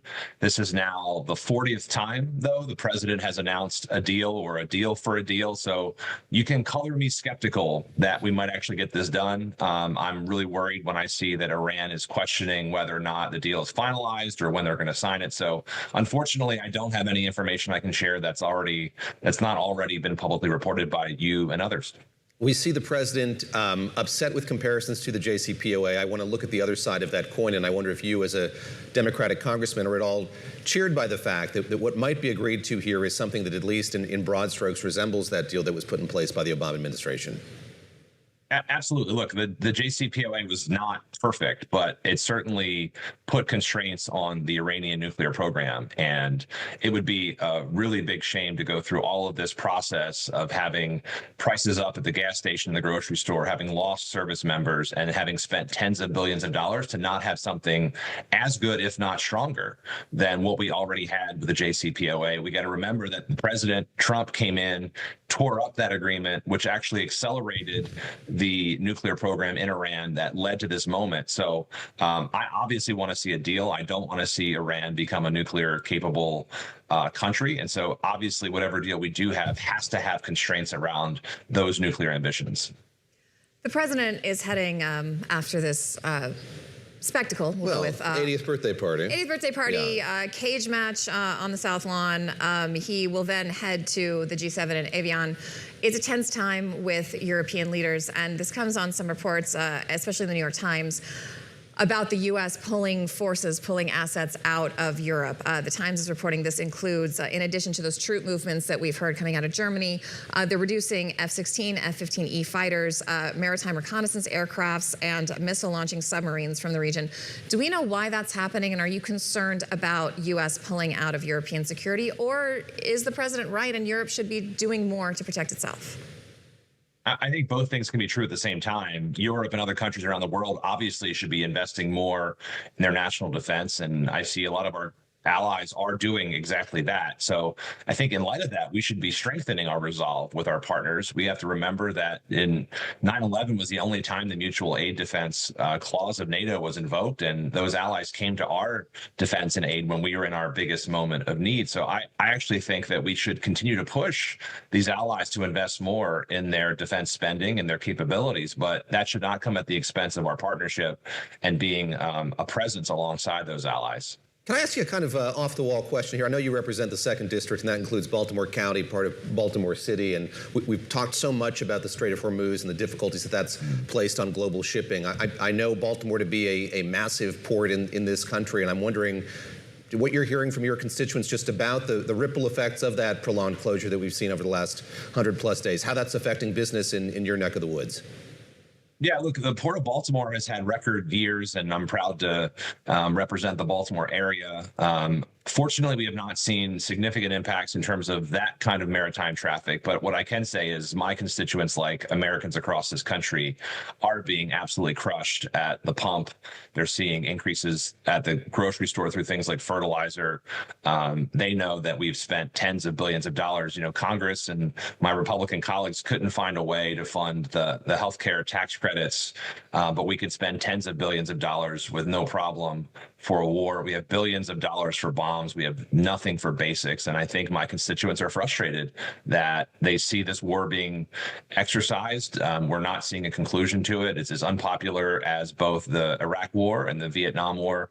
And as that's happening, you mentioned the UFC fight. I mean, this is one of many instances where President Trump has actually enriched himself over $4 billion, including buying oil companies when the stocks were dropping over a war that he controls, basically. And he can sort of set the terms of when his stock portfolio goes up. And I think that that's frustrating for people who are struggling to pay their bills.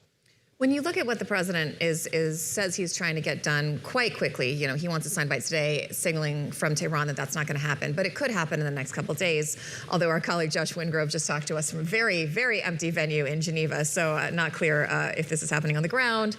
Could be a virtual signing. We don't know. But one of the things the president said in his Truth Social message was the Strait will be immediately open following this.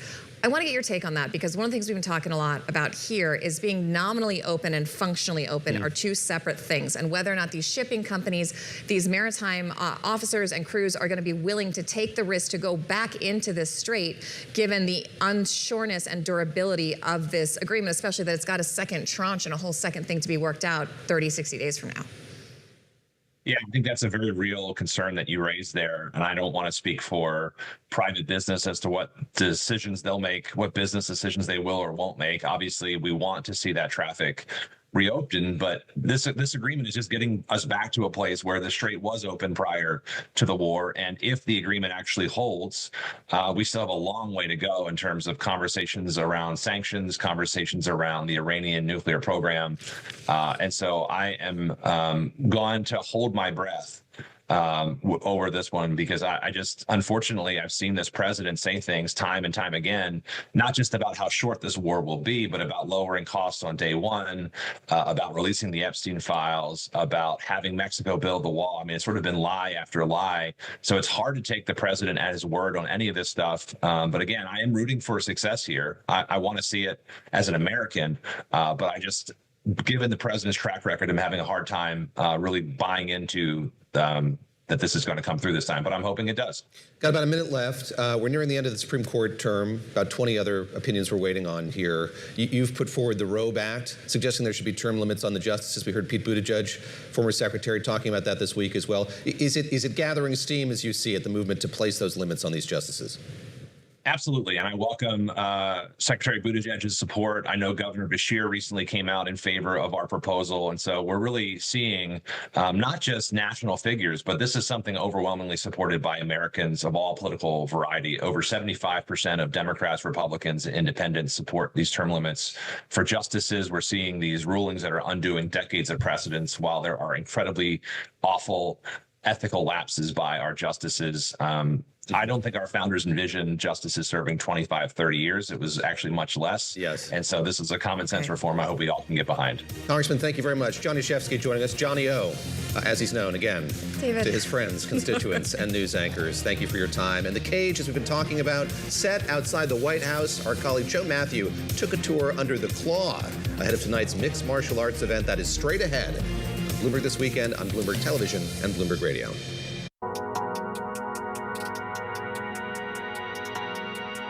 As an exchange, what can you do to make it more attractive to be a publicly traded company? Talk to our customers. We spend a lot of time with our listed companies, listening to their concerns, and then act as an advocacy group for those companies to allow a company to tell their story in the most efficient way possible and reward them for the good disclosures that they are making in the market.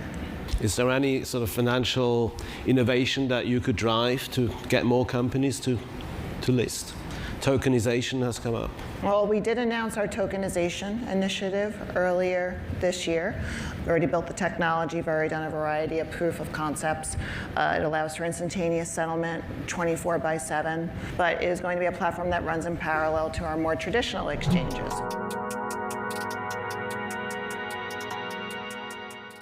From the world of politics to the world of business, Joe Matthew and Kaylee Lines deliver news, insight, and analysis live 2 times a day, every trading day. Balance of Power at 1 and 5 Eastern, only on Bloomberg. In case you missed it on Bloomberg Tech Asia. Humanoids are particularly interesting for many reasons. One is that they can actually go into regular, everyday environments, which were designed for humans. The other reason from the machine learning perspective is that humanoids have the shape of humans. So perhaps we can learn from humans doing different tasks and transfer that onto humanoids. Don't miss Bloomberg Tech Asia every month.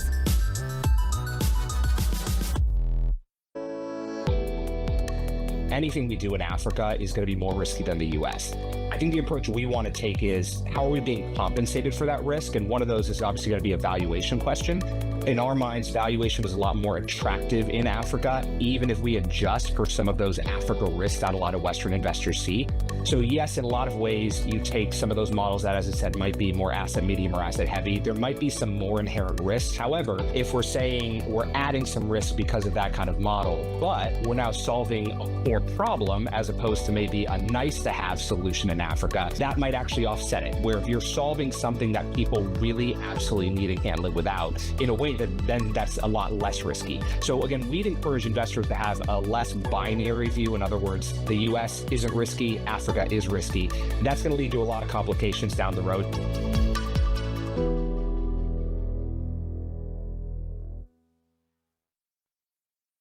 Mind being called an ideological lunatic or a bunch of left-wing nut jobs? You know, I've been called worse things than that. 23andMe, I think, is so incredibly valuable. We're coming back. What magazines were you reading as a kid? I don't think I was reading magazines until I was in them. So is it Paradise Ahead or Gattaca? Maybe somewhere in the middle.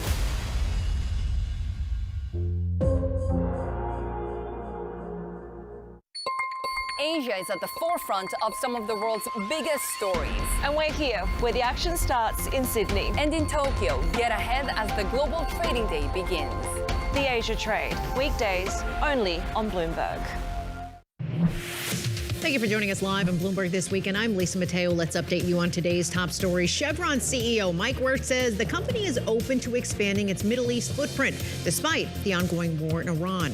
The risks are very clear, and there's some risks that I think people would view differently today. But the terms are also better than they've historically been. The Middle East has been a tough place to get a good return on your investment. And countries there have been willing to engage in negotiations that offer what we view as a fairer balance of returns for investors. That was CEO Mike Wirth speaking during Bloomberg's Energy Security Exchange briefing in Houston. Well, Amazon CEO may be to blame for the Trump administration's decision to stop all foreign use of Anthropic's most advanced AI models. Sources tell the Wall Street Journal Andy Jassy told officials, including Treasury Secretary Scott Bessent, that researchers at Amazon had used a series of prompts to get Anthropic's Fable 5 model to give them information that could be used to aid cyber attacks and was supposed to be off limits. Security researchers tested Amazon's claims. The celebration of the Trooping of the Colour took place in London yesterday to honor King Charles III's official birthday. Thousands lined the streets in central London to get a glimpse of the royal family. The parade was attended by Catherine, Princess of Wales, along with her children, Prince George, Princess Charlotte, and Prince Louis. David and Christina. Lisa, thank you very much. Appreciate that. Well, a federal judge has cleared the way for tonight's cage match on the South Lawn of the White House. The pugilistic spectacle called UFC Freedom 250 promises to be unlike any other event this or any White House has hosted in the past. From a weigh-in at the Lincoln Memorial to motorcycles jumping an octagon on the South Lawn, the event also happens to be taking place on the president's 80th birthday. Balance of Power co-host Joe Matthew got a preview. The claw is impressive in size and scale. We've been watching it go up from different vantage points around Washington, D.C. Some have compared it to look like an alien spacecraft that landed on the South Lawn. The rigging is enormous with the lighting and the cover for the stage. 600 tons, 92 feet tall. Well, they have some of the greatest champions in the world. They'll have 100,000 people down by the ellipse with screens. And it's all free. It's going to be great. It's all free for the people who will be seated here on the South Lawn and many more on the ellipse, but far from free for TKO Holdings, the parent company of the UFC and WWE, of which Donald Trump, by the way, is a recent shareholder. They laid out reportedly $60 million to pay for all of this, about half of which is covered by sponsorships, leaving the company with a $30 million loss. Worth it, in their view, to get on Paramount Plus in living rooms around the country and mainstream a sport like this on the South Lawn of the White House. Yeah, I'll be there, but I'm not thrilled about it. It doesn't seem like a wise idea. Indeed, Joe Rogan will be here along with anyone close to this sport. This is prime time for the UFC, along with insiders, political insiders. This is a difficult ticket to get, especially if you want to sit under the claw. Not to mention the 1,000 or so members of the military who have been invited on Sunday night to populate these seats as well. The big question we have is, what will they be using for a locker room inside the White House? And will the administration make good on initial plans to have the fighters exit from the Oval Office? This is not a normal environment for these fighters to be outdoors in the elements. And we do have a heat wave here in Washington and severe weather in the forecast. potentially setting this up to be the biggest lightning rod in Washington. I've seen the aerial shot of the White House plant these days, and it is this thing, it is the construction, it is the demolition. Yeah. You were walking around. What is it like to be there amidst all of this, Joe? It's kind of like being in the middle of a World's Fair that's coming together, because if you add the Ellipse and the National Mall, where they're going to have a massive Ferris wheel, and there's staging for the weigh-in, of course, still at the Lincoln Memorial, and they're expecting as many as 80,000 people on the Ellipse. So huge screens are up there to watch the fight on top of it. And all this comes together to celebrate America's 250th birthday. This is just one of those nights that, by the way, just happens to coincide with the president's 80th birthday. He's a big fan of the fights, and this is what he wanted to see. I am curious, like, where the fighters are, if they're going to emerge from the Oval Office. At one point, they were behind the desk with the president to promote this whole thing. They're looking for a Super Bowl level event here, and all of it will have the backdrop of the White House. And for a lot of people, this is really violent stuff, guys. This isn't exactly like having a stickball game on the South Lawn, so the optics are going to be pretty wild. I also want to ask, I got eviscerated on Twitter when this was first announced and they first started sending out the photos of this large structure going up, saying, who is paying for this? I mean, it was a rhetorical question, but irony is lost on the internet. I got pushback with people saying UFC is covering the expenses, but UFC cannot possibly be paying for all the extraordinary extra expenses. I'm thinking security, I'm thinking traffic, I'm thinking crowd control. Who is footing the bill for all of that, and do we have any idea how much that's costing?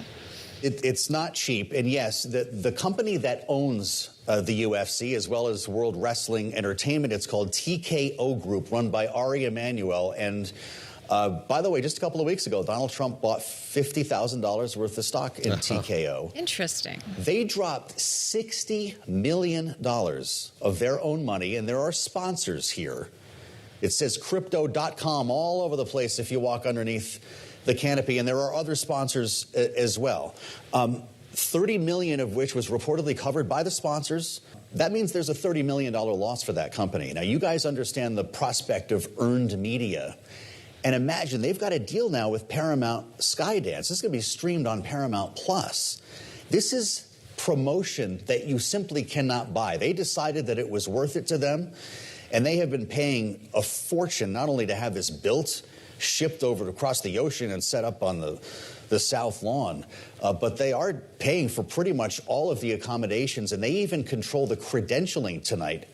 Ms. Ruffini will appreciate, or not, the fact that the White House press corps is not invited. Not you invited. have to get a credential through the UFC if you want to be on the White House grounds later. I mean, that is kind of insane to me, especially since people have hard passes and free access to the White House. Yeah.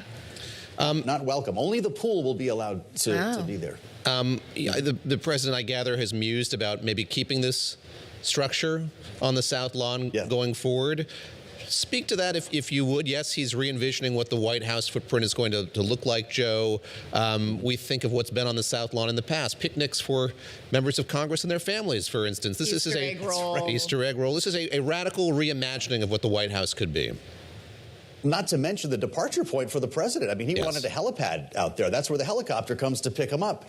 I don't think the Secret Service loves the idea of this being a permanent fixture for the simple point of evacuation that the South Lawn provides, never mind all of the events that take place, to your point. But the president did compare it to the Eiffel Tower, which he said was supposed to be temporary at one point. He said, maybe we won't get rid of this immediately. I mean, look, guys, between us, don't you know, you have to believe he wants to use that stage for something at some point before they knock it all down and carry it away. And maybe it's that speech he's going to deliver a little bit later on in the summer, the MAGA rally on the Mall. Or a Vance Rubio decisive cage match to decide who the Republican nominee may be.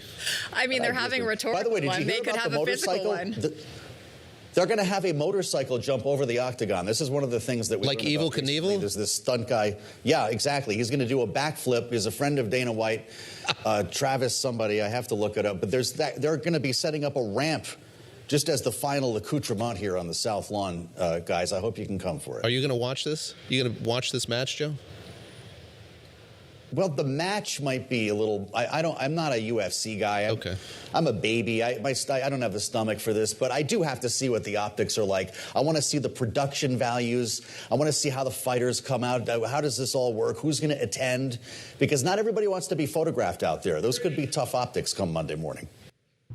All right, the bad news is there are thunderstorms expected in D.C., but the good news is we do have some pictures of those motorcycles jumping over things. Oh, look at that. Yep, there we go. That's the weigh-in at the Lincoln Memorial on the left, and some motorcycles jumping octagon things. All right, so yeah. A good description for our radio listeners of that. Right, you know what? Bring in our guests. Joining us now, USA Today White House correspondent Francesca Chambers and the Associated Press's Deputy Washington Bureau Chief Zeke Miller. Zeke, let me start with you. Don't know if you're going to be there tonight, but help us understand the broader context here of why the president is doing this. Yes, his friend and unofficial counselor is Dana White. There is this long-standing relationship. We, of course, know that he's been a fan of mixed martial arts and wrestling. Why is he doing this, and do you see this as kind of part of a broader enterprise the president's pursuing here of showing up at sporting events and indeed hosting them on the White House lawn? You know, the president loves nothing more than hosting things. It's one of the reasons why he's building that big ballroom just to the side of this club. But I think what's important about this event and to recognize about UFC and President Trump is that for him, UFC was really one of the few, large-scale institutions that opened its doors to him when he was in the political wilderness after the events of January 6, 2021, after the insurrection at the Capitol, after he left office. Most of the Republican Party was projecting him. He wasn't going to show up at a baseball game or an NFL game, but Dana White invited him to sit at multiple UFC fights. And then fast forward a little bit to 2024, when he believed that channeling that UFC energy, that it opened the door to him to a new type of low propensity voter that propelled him back to the White House. So there's the personal piece of this, which is UFC was good to him when, from his perspective, nobody else was. And then also the political sensibilities here of trying to reach out to that audience that he believed rewarded him in 2024 as well. Francesca, we heard our colleague Joe Matthews saying that the press is not invited unless you're in the pool. I'm wondering if our colleague, who I know Zeke you know as well, Evan Vucci, a stills photographer, big MMA fan, has managed to get himself in the rotation tonight. I'll have to find out after the photos post who's on the byline. But Francesca, walk us through who is going to be in the audience, how they're getting in, how much they're paying, and who are these people who really want to be there tonight? And are they there because they really want to see the fight, or are they there because access to the president, proximity to the White House, and they think that that will benefit them? Or just to see the spectacle, right? Even if you're not a UFC fan, as they've said, this is a one-of-one event. That's how Dana White described what's taking place. I mean, you ask about how people are getting tickets a variety of ways. President Donald Trump could give some out. The UFC could give some out. Ari Emanuel could give some out. So there's a number of ways that people could get tickets to this. I did want to pick up on something that Zeke was saying, and I think he's making a really smart point here about how this all came together. You have to remember that Dana White spoke at the RNC in 2016 and then again in 2024. So this isn't just something that came together last minute. They have said that they started talking about this immediately after the 2024 election. So this was over, roughly a year and a half. We've seen the president go to UFC fights since then. His communications director, Stephen Chung, used to be the spokesperson for the UFC. And I think that's a really important point because it tells you a lot about the communication style of this White House and what they've really been leaning into, which is the idea of this fight, as well as the idea of spectacle. I mean, in their statement on this, the White House said it's going to be one of the most entertaining nights in American history. At the point which the White House is saying spectacle and entertaining in their statement, I mean, they're telling you what to expect.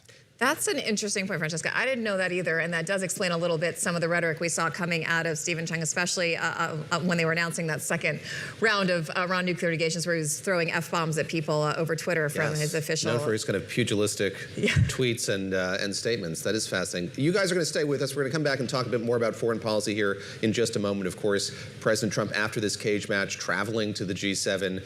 Very curious just how he sees that in complement with this birthday that he's celebrating today. Yes, there's the cage match, Christina, but there's also, of course, his hope that he gets a signed deal. I could see him envisioning that as a kind of present or I think so too. marker of his birthday. And he's also fighting battles, not physical ones, on a couple fronts, and we'll have to see the resolution for those that, again, to your point, I think the president is hoping can come through in the next couple days. So stick with us. Our panel will be back in just a second after this break. You're watching Bloomberg This Weekend.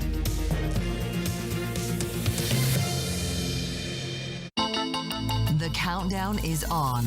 Everything you need to get the edge at the end of the market day. Get ahead of tomorrow's trading with The Close. Weekdays on Bloomberg. Context changes everything.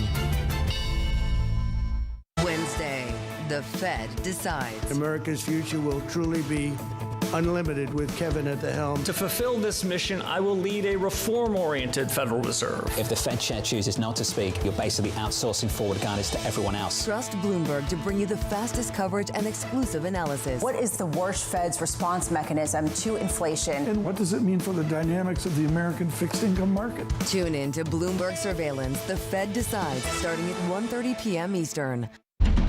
What is going to be the consequence for U.S. markets? We are seeing modest gains across European equity markets. Take a look at how we're faring when it comes to Asian markets.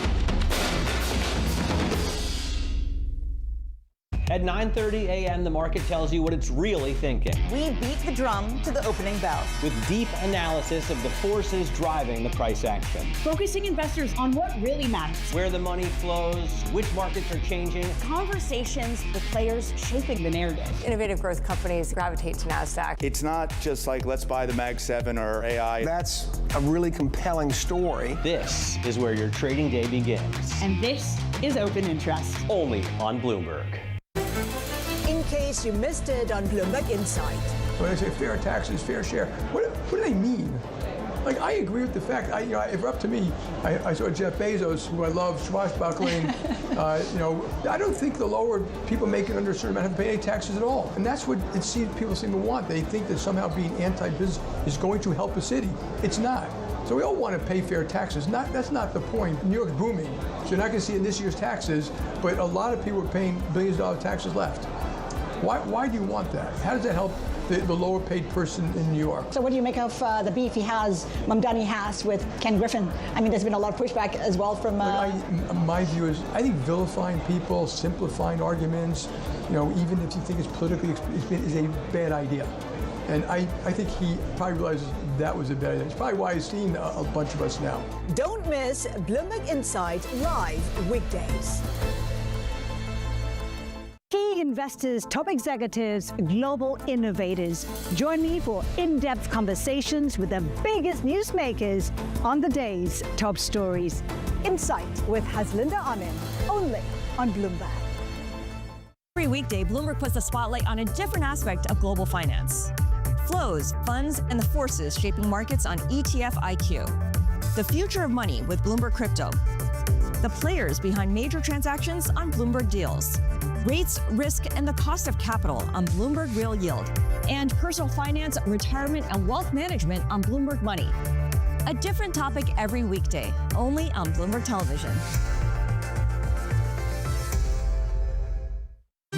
Good morning. This is Bloomberg Surveillance. Welcome back to the opening trade. It's Bloomberg Money. This is the Asia trade. This is Wall Street Week. Welcome to Balance of Power. You're watching Bloomberg Deals. Welcome to Bloomberg This Weekend. This is Bloomberg Television.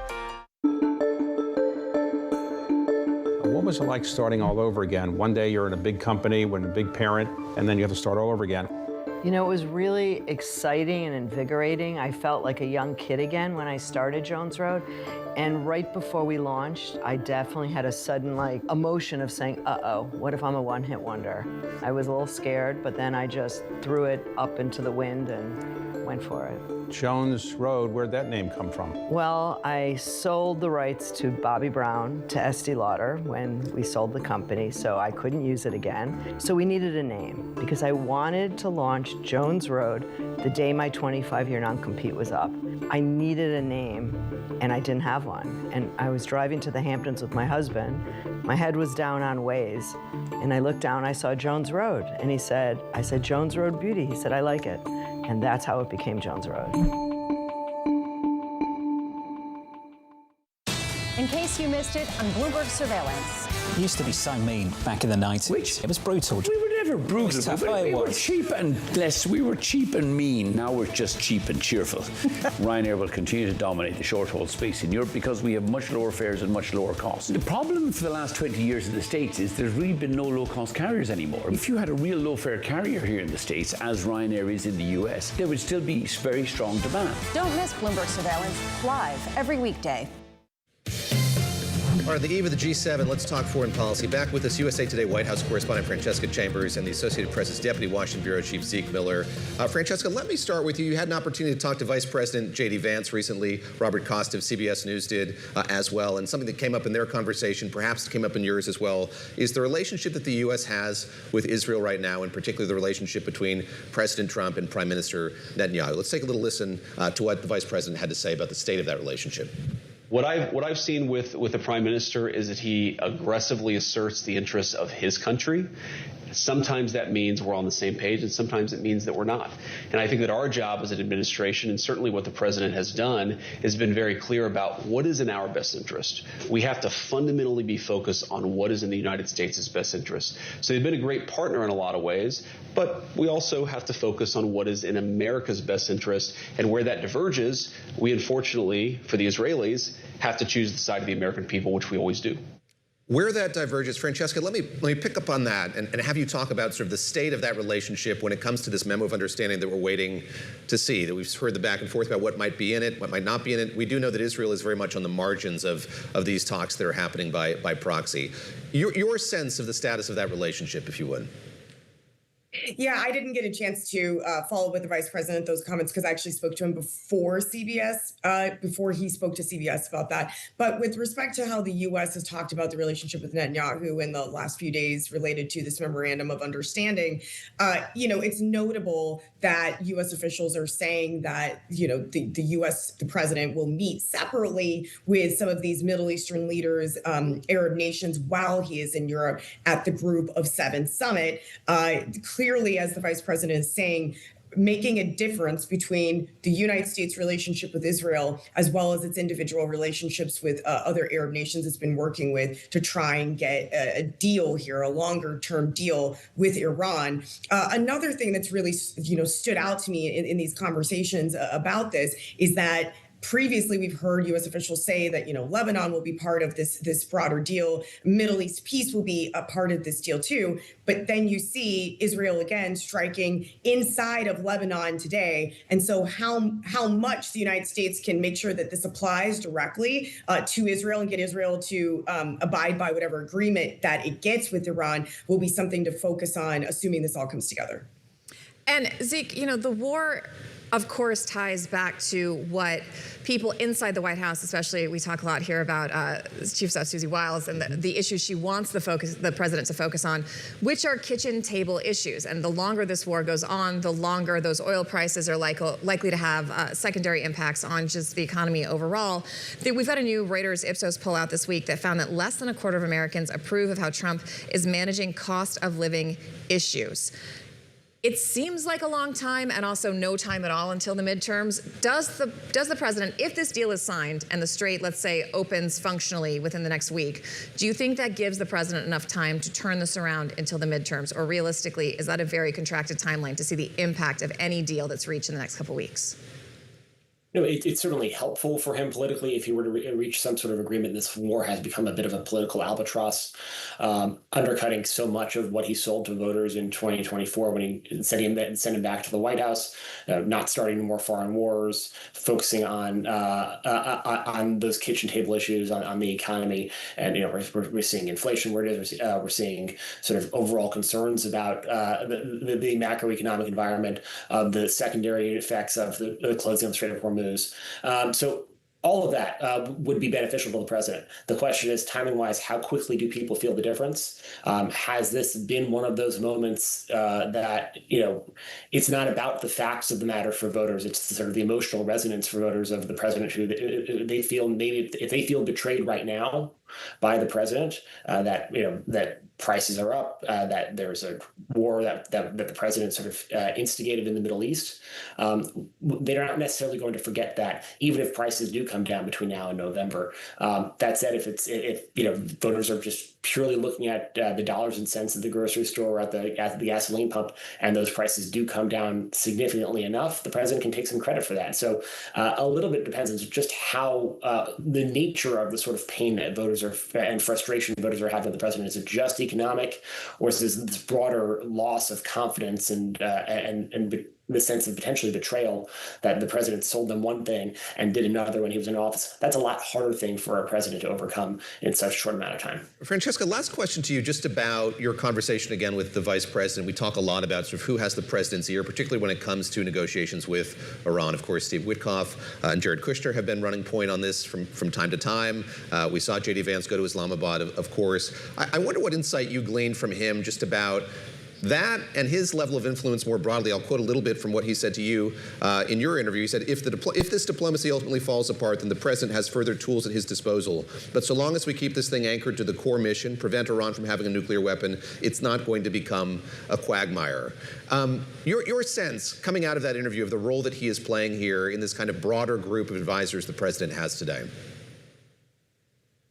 Well, and then the president said in the Oval Office on Thursday, when I was in the Oval Office with the president, that he intended for Vice President J.D. Vance to be the one who goes to the signing. Now, we're not clear if that will end up being the case, who actually will be at this signing if it comes together. But that does show that he is, relying on the vice president to be a key player in these negotiations and these discussions, not just that he was before, that he currently is. And so the vice president's comments to me then indicate that this is something that, the administration considers to be its position, because he's someone who would know.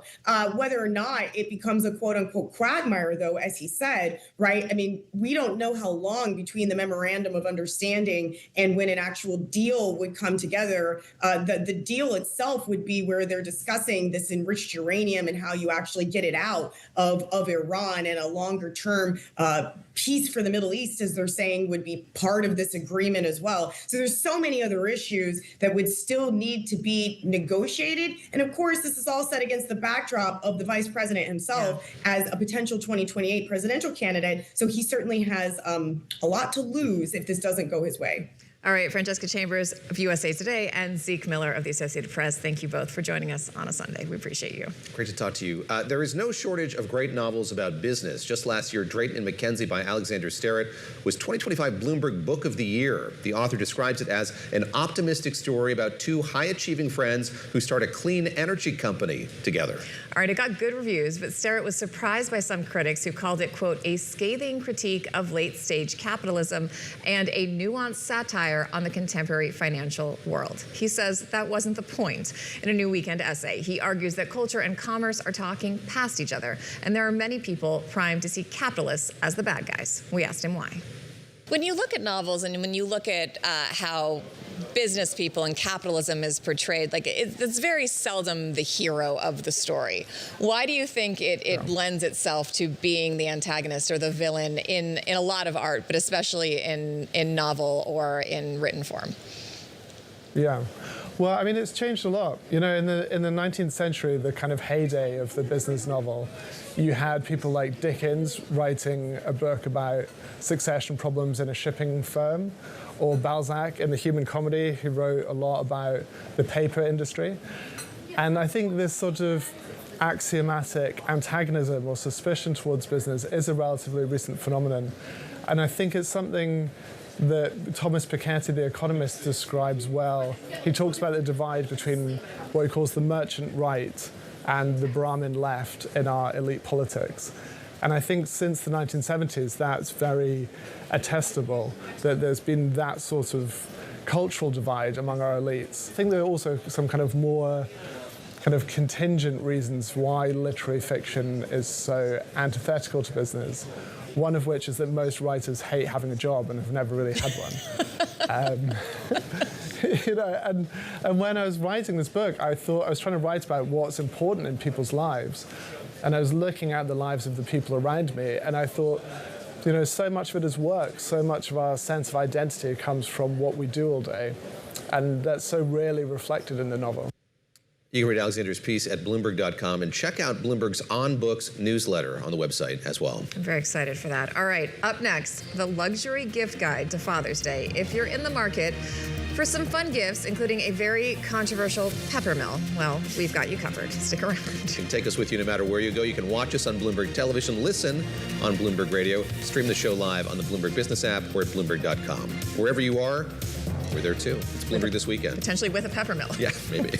We'll be right back. Stick with us. It's worth watching.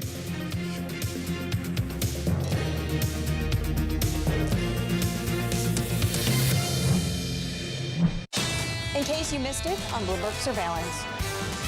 What is the worst Fed's response mechanism to inflation that is ticking, inflecting upward, given the fact that this Fed has been incredibly dovish? Are they going to wreck the party? I mean, ultimately, it's easy to be a skeptic, but I might as well join the party and not be so, skeptical, because you're not paid to be skeptical. You're not paid to poke holes. You are paid to just go with the mob. Have we got that breaking news whoosh that drives across the screen? Can we play that now? Sort of breaking news. It's the job.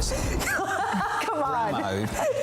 Bramo, I think, going to look to confirm this, but I think Bramo just turned bullish. Is that what just happened? I think that it just doesn't pay to be skeptical. You take a look at every single different benchmark. Okay. I mean, it's sort of, what are we trading people? We are trading them that you cannot lose, and that seems to be the way to go. Bulls everywhere this morning, getting very nervous following that. Don't miss Bloomberg Surveillance, live every weekday.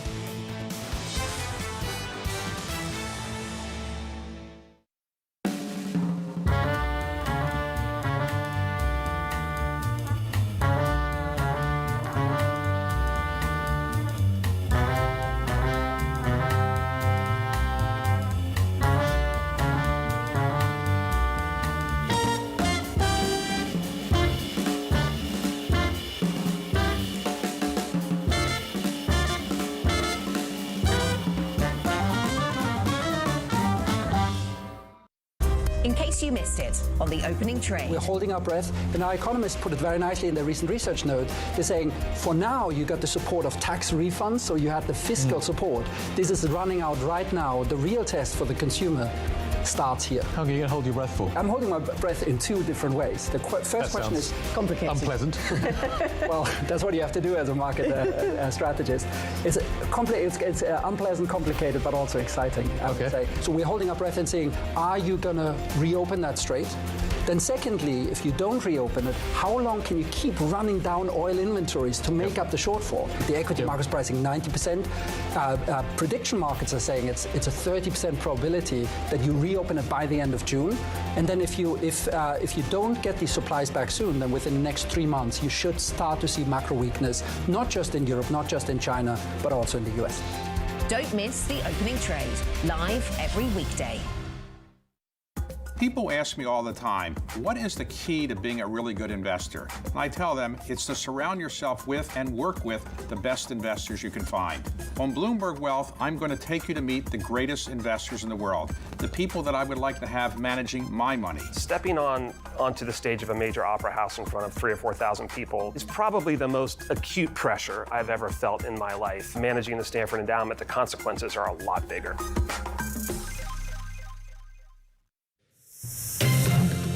Welcome back to Bloomberg This Weekend. I'm Christina Ruffini here with David Gura and Lisa Mateo. Father's Day is next Sunday.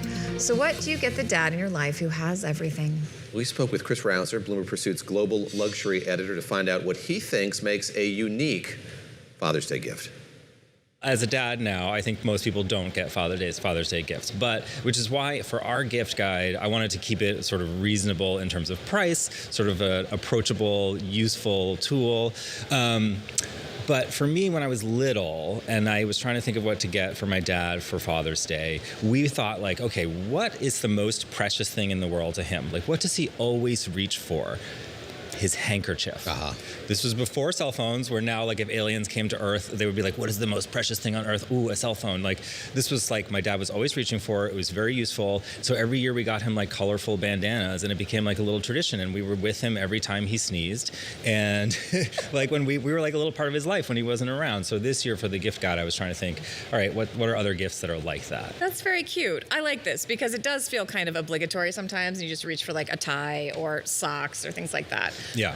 You go through some different categories. So you've got Adventure Dad, Culture Dad, Geek Dad. Talk us through some of your favorites, and then I'm going to talk to you about this one. Some of your least favorites. Yeah, well. No, I just think it's a choice. Okay. Start with Adventure Dad. Yeah, so for Adventure Dad, there are these actual headphones that I use that I tested out and like fell in love with. They're waterproof headphones. They're from H2O Audio. They're the Tri2 multi-sport headphones, and they're meant for swimming. So you can like load them with music so you can swim, because like Bluetooth doesn't work in the water. But I use it for running when it's raining. They vibrate through your skull. It's a whole thing, and they're really, really reliable. And so I just really like those. That's a good recommendation.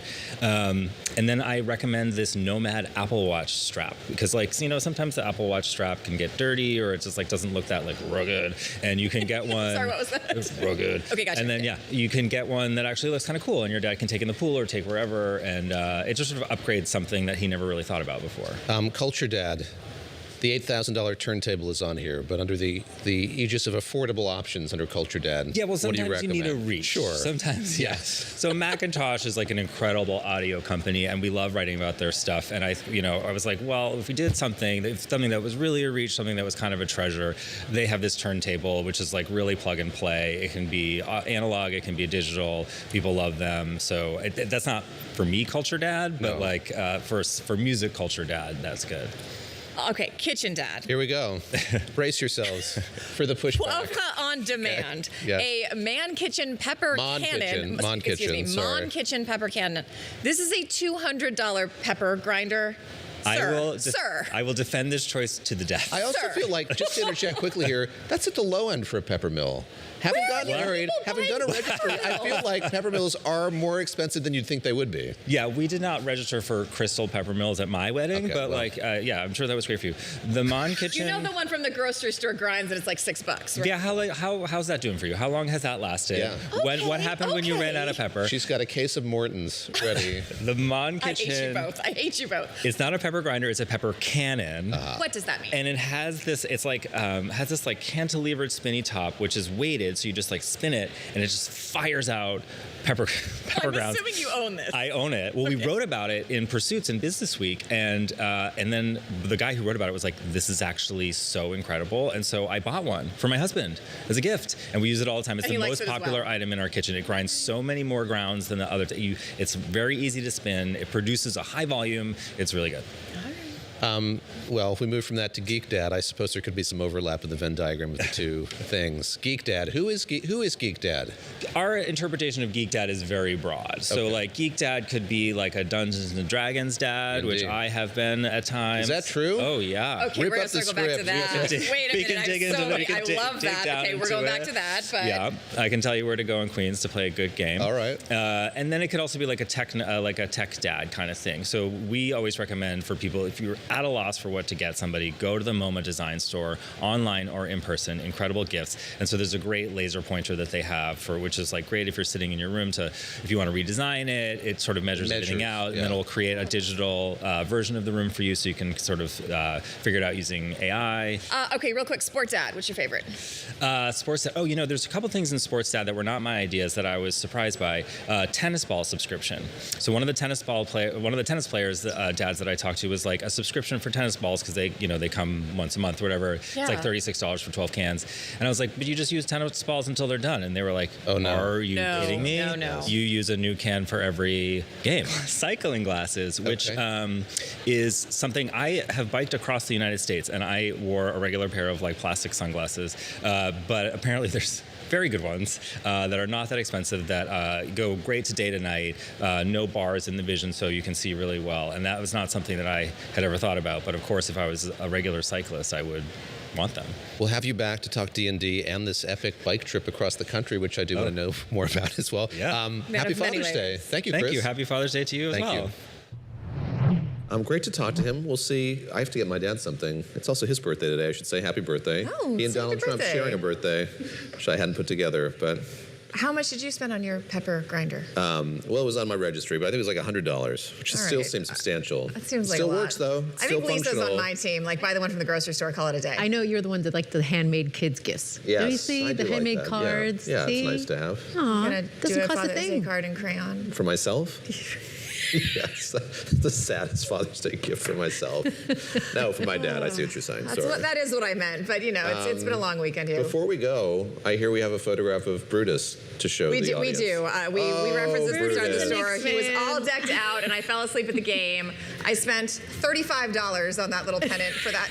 Worth for every radio penny. Listeners, imagine a furry rat-sized dog. That is what you're looking at. But that's Brutus. I'm going to go pick him up, take him for a walk after All right, this. thank you all for joining us on Bloomberg This Weekend. Join our colleagues in Asia this evening when global markets kick off trading at 7 p.m. Eastern Time. I'm David Gura. I'm Christina Ruffini, along with Lisa Mateo. We'll be back with you next weekend, 7 a.m. Bringing you up-to-the-minute space news whenever and wherever it happens. I'm Ed Ludlow at NASA's Kennedy Space Center in Florida, and this is Bloomberg. This is what the build-up is to a World Cup. It's all about the problems. Then once it starts, it focuses on the football. It'll hopefully be eventful and entertaining and live up to expectations. Is it just going to be purely corporate? Are we pricing out real supporters? Gary Lineker, podcaster and media boss. Have you got a guarantee from Netflix that if you want to criticise President Trump on air, on Netflix through the podcast, that's okay with them? I've not asked them that question. We're doing a show every single day, so there will be some days where we might need something to talk about, but I'm hoping we don't have to. But I fear we might have. From Bloomberg Weekend, this is the Michelle Hussein Show. I'm going to say right at the outset of this episode that when you hear the word football, which you will a lot, I don't mean American football, but what you might know as soccer. I'm afraid I have to stick to football because that's the way it is in my DNA. And that's also the case for my guest, Gary Lineker, who was a top goal scorer for England before he moved from competitive sport into sports broadcasting. He had a long career with the BBC, ending in a rather public falling out, which you'll hear us discuss. But now his podcast, The Rest is Football, is on Netflix. Like the Euros a couple of years ago, we're going to